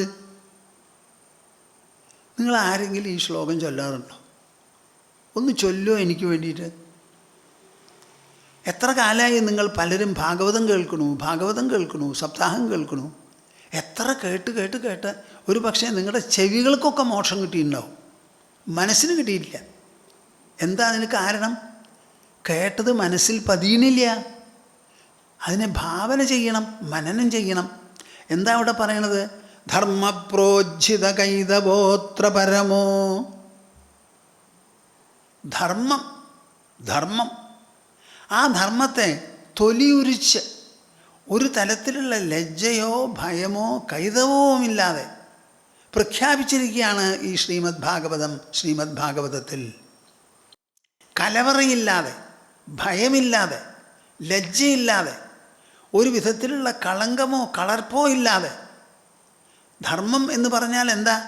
ധാരണാത് ധർമ്മ ഇത്യാഹു ധർമ്മോ ധാരയതി പ്രജാ. ധർമ്മശബ്ദം കൊണ്ട് ഉദ്ദേശിക്കുന്നത് എന്താ? നമ്മളെ എല്ലാ കാലത്തും ഒരുപോലെ സന്ധാരണം ചെയ്യുന്നതാണ് ധർമ്മം. നമ്മളെ താങ്ങിത്തലോടി നിലനിർത്തുന്നത്. നിരാശ വന്നാൽ നമ്മൾ തകർന്നു പോകരുത്, ഭയപ്പെട്ട് ഉരുളരുത്, ആശ പിടിപെട്ട് അശ്രാന്തി വരരുത്. എന്തു തന്നെ ആഘാതങ്ങൾ ശരീരത്തിനോ മനസ്സിനോ. ഇപ്പോൾ ലോകം മുഴുവനും കൊറോണ പിടിച്ച് കുലുങ്ങിക്കൊണ്ടിരിക്കുകയാണ്. ഞാൻ പറയുന്നത് എന്താണെന്ന് വെച്ചാൽ, പ്രകൃതിയുടെ കോശത്തിൽ നാം വാടക കൊടുക്കാതെ ജീവിക്കുകയാണ്. ആ പ്രകൃതി നമ്മുടെ കയ്യിൽ നമ്മളാരും ഉണ്ടാക്കിയതല്ല. ആ പ്രകൃതി തന്നെ ഒരു കൊറോണയെ സൃഷ്ടിച്ചാൽ ആ പ്രകൃതി തന്നെ വേണം അതിനുള്ള പ്രതിരോധങ്ങൾ ഉണ്ടാക്കാനോ അതിനെ സംലയിപ്പിക്കാനോ. അപ്പം പ്രകൃതിയെ നല്ലപോലെ ഉറ്റുനോക്കി മാറു വിരിച്ച് കുലുങ്ങാതെ നമ്മൾ ജീവിക്കണം. എങ്ങാനും കുറേ പേര് മരിച്ചുപോയി എന്ന് പറഞ്ഞാൽ പരമാവധി നമ്മൾ നോക്കും. നമ്മുടെ കയ്യിൽ എത്ര ആസ്പത്രികളുണ്ട്, എത്ര ഡോക്ടർമാരുണ്ട്. ഈ രോഗം വ്യാപിച്ച് ആയിരക്കണക്കിനും പതിനായിരക്കണക്കിനും ജനങ്ങൾ അവശരാകുന്നു എന്ന് വന്നാൽ നമ്മുടെ മനുഷ്യഹസ്തങ്ങളിൽ പെട്ടതാണോ കൂട്ടരെ ഇതെന്നും അല്ല. അത് മനസ്സിലാക്കൂ. എന്തിനാണ് അങ്ങനെ ഒരു രോഗം വരുന്നത്? വന്നാൽ തന്നെ അതിനെ നിർവീര്യമാക്കാനുള്ള ശക്തി, അതിനുള്ള ഭൂമിയും വെള്ളവും കാറ്റും ആകാശവും സൂര്യചന്ദ്ര കിരണങ്ങളും അഗ്നിയും ഉണ്ടവിടെ. ഇതിനെ അങ്ങോട്ട് എരിച്ചു കളയാനും നമുക്ക് സാധിക്കും, പ്രകൃതിക്ക് സാധിക്കും. നമ്മളിങ്ങനെ പേടിക്കരുത്, കുഴയരുത്. നമ്മുടെ ജന്മാവകാശമാണ് ജീവിക്കുന്നത്. നാം ആരും ആവശ്യപ്പെട്ട് ജനിച്ചതല്ല. നിങ്ങൾ ഒരൊറ്റ ആൾ എനിക്ക് ജനിക്കണം എന്ന് പറഞ്ഞ് ജനിച്ചതല്ല. അച്ഛനമ്മമാർ നമുക്ക് ജന്മം തന്നു, ഒരു ശരീരം തന്നു. നാം ആ ശരീരത്തോടു കൂടി പുറത്തു വന്നു. 2-3 വർഷം കഴിഞ്ഞതിന് ശേഷമാണ് കുറേശ്ശെ വേച്ച് നടന്ന് സംസാരിക്കാൻ പോണത്. അങ്ങനെയുള്ള ലോകത്തിൽ എന്തിനാ നിങ്ങൾ ഈ ലോകം എൻ്റെയാണെന്ന് വിചാരിച്ച് കഷ്ടപ്പെടുന്നത്? നിസ്സംഗഭാവം നിങ്ങൾക്ക് വരട്ടെ. പ്രകൃതിയുടെ സന്താനങ്ങളാണെന്നുള്ള വിചാരം വരട്ടെ. പ്രകൃതി രചിക്കുന്ന എന്തും പ്രകൃതി തന്നെ വേണം അതിൽ നിന്ന് സംരക്ഷണം തരാനും. അങ്ങനെ വിശാലമായ ഒരു ചിന്ത, കുലുങ്ങാത്തത്, പതറാത്തത്, ഇളകി മറിയാത്തത്, ചാഞ്ചാടാത്തത്, അങ്ങനെ ഒരു വിശ്വാസമുണ്ടെങ്കിൽ തന്നെ, ആ വിവേകമുണ്ടെങ്കിൽ തന്നെ അതുതന്നെയാണ് വലിയ പ്രതിരോധം. എന്താ നമ്മൾ ഇത്ര പേടിക്കണേന്ന് എനിക്ക് മനസ്സിലായില്ല. നമ്മളാരും തൊടുത്തുവിട്ടതല്ലല്ലോ ഈ അണുക്കൾ. അതിനെന്തെല്ലാം പ്രിക്കോഷൻസ് വേണോ, മുൻകരുതൽ വേണോ, സോഷ്യൽ ഡിസ്റ്റൻസിങ് എന്നൊക്കെ പറയുന്നുണ്ടല്ലോ, സാമൂഹ്യ അകൽച്ച, അതൊക്കെ നമ്മൾ പരിപാലിക്കാം. പക്ഷേ ശരിയായിട്ടുള്ള ബലവും രക്ഷയും വരേണ്ടത് നമ്മുടെ അന്തരംഗത്തിൽ നിന്നാണ്, വിശ്വാസരൂപത്തിലും വിവേകരൂപത്തിലും. എന്തിനാണ് ഞാനിത് പറയണത്? ധർമ്മം എന്ന് പറഞ്ഞാൽ മനുഷ്യനെ സന്ധാരണം ചെയ്യുന്നതാണ്. ആപത്തിലും സമ്പത്തിലും, നന്മയിലും തിന്മയിലും, സഹായതയിലും നിസ്സഹായതയിലും, അറിവിലും അജ്ഞാനത്തിലും, എല്ലാറ്റിലും നമ്മെ സന്ധാരണം ചെയ്ത് നിർത്തുന്നതാണ് ധർമ്മം. It is a power and a process by virtue of which human life is sustained in all circumstances, events and vicissitudes. ആ ധർമ്മത്തെയാണ് ഞങ്ങളിവിടെ പ്രതിപാദിക്കുന്നത്. ഒരു ശിശുവിൻ്റെ ധർമ്മം എന്ത് ഉണ്ടെങ്കിൽ, ഒരു അഡൾട്ടായി പ്രായപൂർത്തി വന്നവൻ്റെ ധർമ്മം എന്ത്, ഒരു ആൺകുട്ടിയുടെ, പെൺകുട്ടിയുടെ, അച്ഛൻ്റെ, അമ്മയുടെ, ഒരാളെ എന്തൊക്കെയാകും? ആദ്യം ഒരു കുട്ടിയാവും. ആ ആൾക്ക് സഹോദരങ്ങൾ ഉണ്ടാവാം. അപ്പോൾ സഹോദരങ്ങളോട്, അച്ഛനും അമ്മയും എങ്ങനെയായാലും ഉണ്ട്, അച്ഛനമ്മമാരോട്, അച്ഛൻ്റെ കുടുംബക്കാരോട്, അമ്മയുടെ കുടുംബക്കാരോട്. താൻ മുതിർന്ന് കല്യാണം കഴിക്കുമ്പോൾ ഭർത്താവ് അല്ലെങ്കിൽ ഭാര്യ എന്നുള്ള സ്ഥാനം വന്നു. തനിക്ക് കുട്ടികൾ വരുമ്പോൾ കുട്ടികൾക്ക് അച്ഛൻ അമ്മ എന്നുള്ള സ്ഥാനം വന്നു. സമാജത്തിലെ ഒരംഗമാണ്. ഈശ്വരൻ സൃഷ്ടിച്ച ലോകത്തിൽ ഒരു ജീവനായി പരിലസിക്കുന്നവനാണ്. ഈ അടിസ്ഥാനങ്ങളിലൊക്കെ നമുക്ക് എന്തെങ്കിലും ചില ധർമ്മങ്ങളോ നടപടിക്രമങ്ങളോ ഉണ്ടാവും. അതെല്ലാം വേണ്ടതുപോലെ വിവരിച്ചിരിക്കുകയാണത്. ആ വിവരണത്തിൽ കുറച്ചെങ്കിലും ലജ്ജയോ കൈതവുമോ ഞങ്ങൾക്ക് പുലർത്തിയിട്ടുമില്ല. തുറന്ന് പറയണു. ആ തുറന്ന് പറയാൻ ഭയമില്ല, ലജ്ജയില്ല, കളങ്കമില്ല. മനുഷ്യർ അറിയണം എന്ന് വിചാരിച്ച് ഇത് വേണ്ടതുപോലെ വായിച്ച് മനസ്സിലാക്കാൻ ആർക്ക് സാധിക്കും എന്ന് ചോദിച്ചാൽ, നിർമത്സരാണാം സദാം, കുറച്ച് നന്മയുള്ളവരാവണം. എന്തെങ്കിലും പറഞ്ഞാൽ അത് പുച്ഛിച്ച് തള്ളല്ല. കാത് കടം മേടിച്ച് കേൾക്കുക, മനസ്സ് കടം മേടിച്ച് ചിന്തിക്കുക, ബുദ്ധി കടം വാങ്ങി ആലോചിക്കുക. അങ്ങനെയുള്ളവരാവണം. വേദ്യം അസ്ത്രവസ്തു ശിവദം, വേദ്യം വാസ്തവമത്ര ശിവദം. ഈ ശ്രീമദ് ഭാഗവതത്തിൽ അടിമുടി നമ്മൾ പ്രതിപാദിക്കുന്നത് വാസ്തവമാണ്. വാസ്തവം. ആ വാസ്തവത്തിന് നമ്മൾ എന്തു വേണം? അതിൻ്റെ അടുത്ത് ചെന്ന് കിടന്ന് പിടിക്കുകയൊന്നുമല്ല ആവശ്യം. ആ വാസ്തവത്തിനെ മനസ്സിലാക്കുക, വേദനം ചെയ്യുക, അതാണ് ആവശ്യം. ഭഗവാന്റെ അടുക്കലേക്ക് നമുക്ക് ചെല്ലേണ്ട ആവശ്യമില്ല. ഭഗവാൻ സർവ്വവ്യാപിയാണ്. അന്തരാത്മാവ് നമ്മുടെ ഉള്ളിലാണ്. ആ ഉള്ളിലുള്ള ആത്മാവിൻ്റെ അടുത്ത് ചെല്ലുക എന്ന് പറയുന്നത് തെറ്റാണ്. ഇപ്പം തന്നെ അത് നാമായി ഇരിക്കണു, ഞാൻ എന്ന് പറയുന്ന പ്രത്യയത്തിൻ്റെ ആധാരമാണത്. അപ്പോൾ ആത്മാവിനെ നമ്മൾ എന്തു വേണം? ആത്മാവുണ്ട് എന്നിങ്ങനെ മനസ്സിലാക്കണം, അറിയണം, ഉണരണം. അപ്പോൾ ഈ വാസ്തവത്തെ എന്തു വേണം എന്ന് ചോദിച്ചാൽ വേദ്യം. അതാണ് ഈ ശ്രീമദ് ഭാഗവതം സപ്താഹ രൂപത്തിൽ പറയുന്നതും കേൾക്കുന്നതും. കേട്ടുകൊണ്ട് തന്നെ ഇരിക്കേൻ. അങ്ങനെ കേട്ട് പരീക്ഷത്തിന് എങ്ങനെ വന്നുവോ അതേമാതിരി നിങ്ങൾക്കും വരും, നിങ്ങൾ പരിശ്രമിക്കുകയാണെങ്കിൽ. വേദ്യം വാസ്തവമത്ര വസ്തു ശിവദം. എന്തിനാ ഈ വാസ്തവത്തെ നമ്മൾ വേദനം ചെയ്യണം, മനസ്സിലാക്കണം എന്ന് പറയുന്നത്?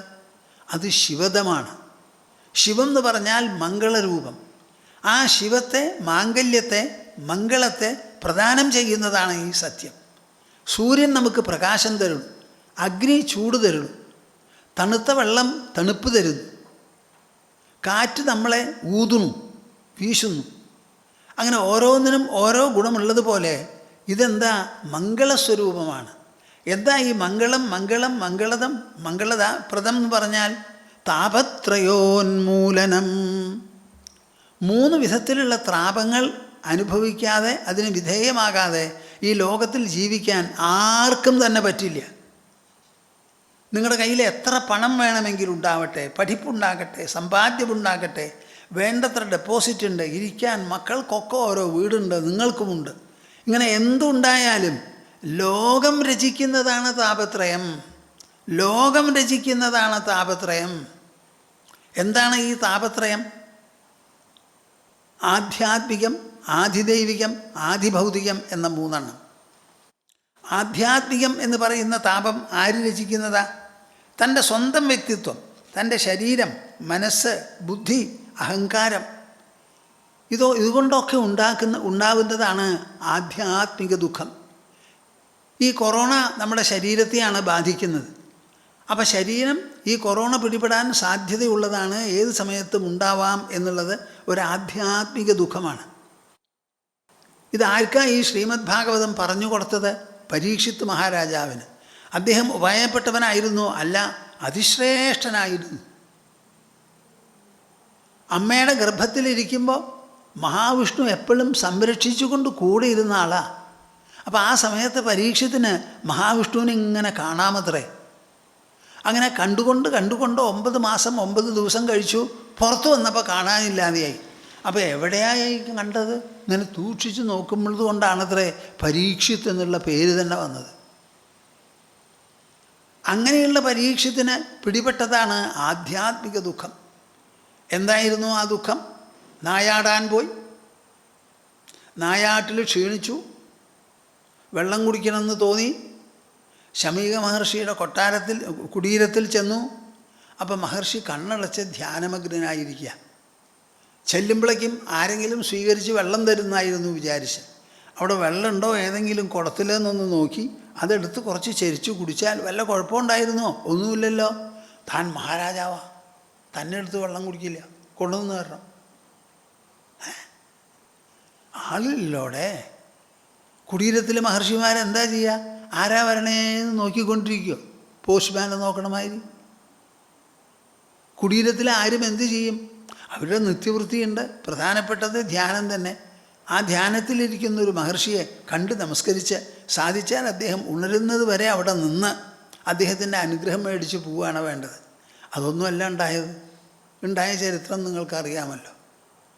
അതാണ് ഈ ഭാഗവതം തന്നെ ഇങ്ങനെ പറയാൻ കാരണം. എന്ത് പറയണു നിങ്ങൾ? ആധ്യാത്മിക ദുഃഖമാണത്. പക്ഷേ അതിൽ നിന്ന് അദ്ദേഹം ആധ്യാത്മികമായി മോചനവും തേടി. ആധ്യാത്മിക ദുഃഖം വളരെ വിശേഷപ്പെട്ടതാണ്, കഠിനമാണ്. ദശരഥൻ്റെ വിഷമം എന്തായിരുന്നു? കണ്ണിലുണ്ണിയാണ് ശ്രീരാമൻ, ധർമ്മപുത്രനാണ്. ഇങ്ങനെ ഒരു ധർമ്മപുത്രനെ നമ്മുടെ മഹാഭാരതത്തിൽ ആർക്കും കിട്ടിയിട്ടില്ല, ദശരഥന് മാത്രമേ കിട്ടിയിട്ടുള്ളൂ. ആ ധർമ്മപുത്രൻ ധാർമ്മികമായ കൃത്യനിർവഹണത്തിന് വേണ്ടി 14 വർഷം താപസവേഷം ധരിച്ച് കാട്ടിലേക്ക് പോണു. ഇതിലും നല്ല മഹത്വം എവിടെയാ കാണുക? സീത ഒപ്പം പുറപ്പെട്ടു, ലക്ഷ്മണനും ചെന്നു അവർ രണ്ടുപേരെയും പരിരക്ഷിക്കാൻ. ഊർമിള ഒരു വാക്ക് തടസ്സം പറഞ്ഞില്ല. സുമിത്രയാണെങ്കിൽ അനുഗ്രഹിച്ച് നിർദ്ദേശം നൽകി പറഞ്ഞയച്ചു. ഇതിലധികം ഒരു മംഗളകാര്യമുണ്ടോ? ഇല്ല. അങ്ങനെ ഏറ്റവും നല്ല കാര്യമാണ് നടക്കുന്നത് തൻ്റെ കണ്ണിൻ്റെ മുൻപിൽ. രഥത്തിൽ ശ്രീരാമനും സീതയും ലക്ഷ്മണനും കൂടി കയറി സുമന്ത്രൻ തേര് തെളിച്ച് പോവാണ്. അപ്പോൾ ദശരഥൻ വിളിച്ചു പറഞ്ഞു അത്രേ, സുമന്ത്ര നിർത്തൂന്ന്, സുമന്ത്ര നിർത്തൂന്ന്. അപ്പോൾ ശ്രീരാമൻ ഉള്ളിൽ നിന്ന് പറയുകയാണത്രേ, സുമന്ത്ര വേഗം തെളിച്ചു കൊണ്ടുപോകുന്നു. അപ്പോൾ സുമന്ത്രന് സംശയം വന്നു അത്രേ, ജീവിതത്തിൽ ആദ്യമായി അച്ഛൻ്റെ വാക്ക് കേൾക്കണോ അതോ രഥിയായിരിക്കുന്ന രാമൻ മകൻ്റെ വാക്ക് കേൾക്കണമെന്ന്. ആ തേര് പെട്ടെന്ന് കണ്ണിൽ നിന്നങ്ങോട്ട് മറഞ്ഞപ്പോൾ രാമാ രാമാന്ന് വിളിച്ച് പ്രാണൻ പോയി. എന്തൊരു കഷ്ടമാണ്. എന്നാൽ ഈ പെറ്റു വളർത്തി മുലപ്പാൽ കൊടുത്ത് ഊട്ടിക്കൊണ്ടുവന്ന ഈ കൗസല്യ എന്തു ചെയ്തു? തെറ്റ് മുഴുവനും എൻ്റെ പേരിലാണ്, ഞാൻ അബദ്ധം പറഞ്ഞു പോയി എൻ്റെ പൊന്നുമോനെ, നീ പറയുന്നത് തന്നെയാണ് ശരി, നിന്നെപ്പോലെ ഒരു ധർമ്മപുത്രൻ ചെയ്യേണ്ടത് ഇങ്ങനെ തന്നെയാണ്, അതുകൊണ്ട് നീ പോ, എൻ്റെ അനുഗ്രഹത്തോടു കൂടി 14 വർഷം 14 മാസമായി കഴിയട്ടെ, നീ തിരിച്ചു വരുമ്പോൾ ഞാനിവിടെ ഉണ്ടാവും നിന്നെ സ്വാഗതം ചെയ്യാൻ എന്ന് പറഞ്ഞ് അഭിനന്ദിച്ച് അനുഗ്രഹിച്ചയച്ചു. ഇത് രണ്ടും അച്ഛനും അമ്മയാണ് ഇപ്പോൾ ഇത് ചെയ്തത്, മകനാണിപ്പോൾ ഈ പോണത്. അപ്പോൾ കൗസല്യക്കില്ലാത്ത ദുഃഖമോ ദശരഥന്? അതിനുള്ള കാരണം എന്താ? ആധ്യാത്മികം, മനസ്സ് വരുത്തിയത്, ബുദ്ധി വരുത്തിയത്. എന്നോടൊരാൾ പറയേ, നമ്മുടെ ഭാരതം പങ്കുവച്ചുവല്ലോ പാർട്ടീഷൻ്റെ ടൈമിൽ, ആ സമയത്ത് ചില ഭാഗങ്ങളൊക്കെ പാകിസ്ഥാന് പോയി, ചിലതൊക്കെ ഇങ്ങോട്ട് വന്നു എന്ന് തോന്നുന്നു. അപ്പോൾ നമ്മുടെ രാജാവായിരുന്ന ഒരാൾ, ആളുടെ ഏത് രാജ്യത്തിൻ്റെയാണെന്ന് എനിക്ക് പറയാൻ പറ്റില്ല, വലിയ പ്രജാവാത്സല്യമുള്ള ആളായിരുന്നു അത്രേ. ഒരു മാമ്പഴം പ്രജകളെല്ലാവരും കൂടി വന്നു, രാജാവേ ഞങ്ങൾക്ക് ഈ മാമ്പഴം വേണമെന്ന്. അദ്ദേഹം ഉടനെ കൽക്കത്തയിൽ നിന്ന് ഓർഡർ ചെയ്തു അത്രേ, ഒരു ഗുഡ്സ് വണ്ടി ഒട്ടാകെ മാമ്പഴം നിറച്ച് കൊണ്ടുപോകാൻ. ലങ്കട എന്ന് പറയുന്ന മാമ്പഴം. അത്രയ്ക്ക് പ്രജാവാത്സല്യമുള്ളവനാണ്. പാർട്ടീഷൻ കഴിഞ്ഞപ്പോൾ ഒക്കെ പോയില്ലോ. അപ്പോൾ അദ്ദേഹത്തിന് ആ സ്ഥലം വിട്ട് ഇന്ത്യക്ക് വരേണ്ടി വന്നു. അപ്പോൾ അവിടുന്ന് വണ്ടി വരിക. അപ്പോൾ രാജാവും രാജപത്നിയും കൂടി ഒരു നല്ല കമ്പാർട്ട്മെൻറ്റിൽ ഒതുങ്ങിയിരിക്കുന്ന ഒരു സ്ഥലത്ത് ഒരു കൂപ്പ എടുത്ത് അവിടെ ഇരിക്കുക, എല്ലാവരും ഒഴിഞ്ഞു ബാക്കിയുള്ളവർ. അങ്ങനെ വണ്ടി വന്ന് ഇന്ത്യയുടെ അതിർത്തിയിൽ വന്നപ്പോൾ സ്റ്റേഷനിൽ കയറി, ഓരോ സ്റ്റേഷനിലും നിൽക്കുമ്പോൾ ആൾക്കാർ കയറി തുടങ്ങുമ്പോൾ ചില പാസഞ്ചേഴ്സ് അങ്ങോട്ട് കിടക്കാൻ നോക്കിയപ്പോൾ വേറൊരാൾ പറഞ്ഞു അത്രേ, അങ്ങോട്ട് പോകണ്ട, അദ്ദേഹം രാജാവാണെന്ന്. അപ്പോൾ ഈ കേട്ട ആൾ പറഞ്ഞു അത്രേ, രാജാവാണോ? ആയിരുന്നു, ഇപ്പോഴല്ല. ഇത് അദ്ദേഹം കേട്ടു. ആര്? രാജാവ്. ഞാൻ രാജാവായിരുന്നു, ഇപ്പോൾ അല്ല.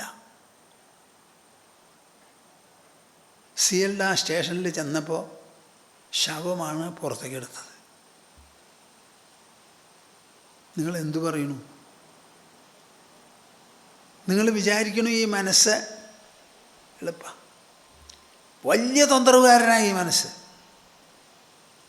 ഇതിലധികം ഉഗ്രകള്ളൻ വേറെ ഇല്ല ലോകത്തിൽ. എന്നാൽ ഇതേ മനസ്സ് അതിസുന്ദരവും സുഭഗവും കോമളവുമാകും. ഏത് തരത്തിലുള്ള മനസ്സ് നിങ്ങൾക്ക് വേണം എന്നുള്ളതാണ് നിങ്ങൾ നിശ്ചയിക്കേണ്ടത്. അതും നമ്മളിവിടെ കാണുന്നുണ്ട്. വലിയ മഹാപാപം ചെയ്തു പരീക്ഷിത്ത്. അതേ പരീക്ഷിത്ത് തീരുമാനിച്ചു ഈ മഹാപാപത്തിൽ നിന്ന് ഞാൻ രക്ഷ നേടുമെന്ന്. രണ്ടും ഒരേ മനസ്സാ, നിങ്ങൾ മനസ്സിലാക്കണം. അപ്പോൾ ഈ താപത്രയം എന്ന് പറയുന്നത് ആധ്യാത്മിക ദുഃഖം, ആധിദൈവിക ദുഃഖം, ആധിഭൗതിക ദുഃഖം. അതിൽ ആധിഭൗതികം എന്ന് പറയുന്നത് മറ്റുള്ള ഭൂതങ്ങളിൽ നിന്ന്, പ്രാണികളിൽ നിന്ന് കിട്ടുന്നത്. കടുന്നൽ കുത്തുക, തേള് കടിക്കുക, പാമ്പ് കടിക്കുക, ബാക്കി പല വിധത്തിലുള്ള മുഷ്കിലും വിഷമമൊക്കെ നമുക്ക് ഉണ്ടാവും. പല ചെടികളുമുണ്ട് അപകടങ്ങൾ ഉണ്ടാക്കുന്നത്. എല്ലാം നല്ലതാണെന്ന് വിചാരിക്കുന്നത് ഉപദ്രവകരമായതും ഉണ്ട്, ഉപദ്രവകരവും ഉണ്ട് ഇവിടെ. അപ്പോൾ അങ്ങനെയൊക്കെ ഉള്ള ഒരു ദുഃഖങ്ങളാണ്. പിന്നെ ആദി ദൈവികം എന്ന് പറഞ്ഞാലോ, ഇതാ ഈ കൊറോണയടക്കം ഒക്കെ ആദിദൈവികമാണ്. നമ്മുടെ അധീനത്തിലല്ലാതെ ദൃശ്യമായ ഒരു മേഖലയിലല്ലാത്ത കാര്യങ്ങൾ, കൊടുങ്കാറ്റ്, ഭൂമികുലുക്കം, സുനാമി, ക്ലൗഡ് ബസ്റ്റിംഗ്, മേഘങ്ങളുടെ ആഘാതം, പൊട്ടിത്തെറി, ഇങ്ങനെ പലതും ഉണ്ടാവുന്നുണ്ടല്ലോ. അതൊക്കെ ഈ ആദിദൈവികമാണ്. ഈ 3 ദുഃഖങ്ങളില്ലാതെ ഈ ലോകത്തിൽ ജീവിക്കാനേ പറ്റില്ല. നിങ്ങൾക്ക് ലോകത്തിൽ ജീവിക്കണമോ, ഈ 3 ദുഃഖങ്ങൾക്ക് അധീനരായേ ജീവിക്കാൻ പറ്റുള്ളൂ. ഈ ദുഃഖങ്ങൾ നീക്കണം എന്നുണ്ടെങ്കിൽ അതിനൊരൊറ്റ വഴി, വേദ്യം വാസ്തവമത്ര വസ്തു ശിവദം. ഈ പരീക്ഷിത്ത് സത്യം മനസ്സിലാക്കി തക്ഷകൻ്റെ വരവിലോ കടിയിലോ സ്വല്പമെങ്കിലും വിഷമമില്ലാതെ, തക്ഷകൻ വന്ന് കടിച്ചത് പരീക്ഷത്തിൻ്റെ ശരീരത്തെ, അതിൽ നിന്ന് നിർഗളിച്ച വിഷം, തീ, അതിൽ ശരീരം ദഹിച്ചുപോയി എന്ന് ബാക്കിയുള്ളവർ പറയുന്നതല്ലാതെ പരീക്ഷിത്ത് അറിയാൻ അവിടെ ഉണ്ടായിരുന്നില്ല. അതുവരെ നടന്നുവല്ലോ പരീക്ഷത്തിന്. അതും സാധിക്കും. അതും മനസ്സിനുള്ള പ്രഭാവമാണ്. അപ്പോൾ ഈ ലോകത്തിൽ ആര് ജീവിക്കുകയാണെങ്കിലും താപത്രയത്തിന് വിധേയരായേ ജീവിക്കാൻ പറ്റുള്ളൂ. ആ താപത്രയം പോണമെങ്കിൽ എന്തു വേണം? വേദ്യം വാസ്തവമത്ര വസ്തു ശിവദം താപത്രയോന്മൂലനം. ശ്രീമദ്ഭാഗവതേ മഹാമുനികൃതേ കിം വാ പരൈരീശ്വരഃ സദ്യോ ഹൃദ്യവരുദ്ധ്യതേത്ര കൃതിഭിഃ ശുശ്രൂഷുഭിസ്തക്ഷണാത്. ഞാൻ നിർത്താം ഇപ്പോൾ ഇവിടെ. സംവേദ്യവർജിതമനുത്തമമേകമാദ്യം സംവിത്പദം വികലനം കലയൻ മഹാത്മൻ ഹൃദ്യേവ തിഷ്ഠ കലനാരഹിതക്രിയാം തു കുർവൻ അകർത്തൃപദമേത്യ ശമോദിതശ്രീ. കുർവൻ അകർത്തൃപദമേത്യ ശമോദിതശ്രീ. ഹരി ഹരി ഹരി ഓം തത്സ. നമുക്ക് സമാപന ഓംകാരം എല്ലാവർക്കും കൂടി ജപിക്കാം. കൈകോർത്ത് മടിയിൽ വെച്ച് വേണ്ടതുപോലെ ഇരുന്ന് കണ്ണടച്ച് എൻ്റെ കൂടെ ജപിക്കൂ. ഓ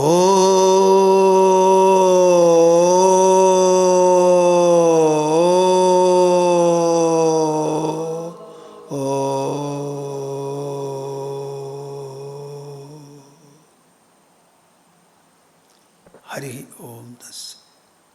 സാധാരണ ഇങ്ങനെയുള്ള ഈ ഓൺലൈൻ പ്രോഗ്രാമിന് ഇംഗ്ലീഷിലൊക്കെ ഞങ്ങൾ നടത്തുന്നുണ്ടല്ലോ. ആ കേൾക്കുന്നവരെ അതിനെപ്പറ്റി നല്ല ഒരു ഫീഡ്ബാക്ക് തരാറുണ്ട്. അതേമാതിരി പ്രേക്ഷകരായ നിങ്ങളെല്ലാവരും ഫീഡ്ബാക്ക് തന്നുകൊണ്ടിരിക്കണം. ആ ഫീഡ്ബാക്ക് കൊണ്ട് ഞങ്ങൾക്ക് മനസ്സിലാവും നമ്മുടെ പ്രേക്ഷകരുടെ സമ്പ്രദായവും പ്രതികരണവും എന്താണെന്ന്. അപ്പോൾ അതിൻ്റെ കൂടെ നിങ്ങൾക്ക് എന്തെങ്കിലും പറയാനുണ്ടെങ്കിൽ പറയൂ. അതും കൂടി മനസ്സിൽ വെച്ച് ബാക്കിയുള്ളത് നമുക്ക് സംസാരിക്കുമ്പോൾ അത് രൂപപ്പെടുത്താൻ സഹായിക്കും. അത് വളരെ പ്രധാനമാണ്. ഇന്ത്യ രാജ്യത്തിലുള്ളവർക്ക് ഇങ്ങനെയുള്ള റിമാർക്കും ഫീഡ്ബാക്കും തരുന്നുള്ളത് ശരി മോശമാണ്. നമ്മുടെ സംസ്കാരത്തിൽ കുറച്ച് കുറവാണ്. അതൊക്കെ ഒന്ന് മാറ്റി ഓൺലൈൻ ഉപയോഗിക്കാൻ തുടങ്ങിയപ്പോൾ അതനുസരിച്ച് സാധാരണ പറയും ഹിരണ്യൻ്റെ നാട്ടിൽ ചെന്നാൽ ഹിരണ്യായ നമഃ എന്ന് പറയണമെന്ന്. അതേമാതിരി ഓൺലൈൻ്റെ സംസ്കാരവും നമ്മൾ ഉൾക്കൊണ്ട് ഫീഡ്ബാക്കൊക്കെ വേണ്ടതുപോലെ ഞങ്ങൾക്ക് തരും. നന്നായിരിക്കും.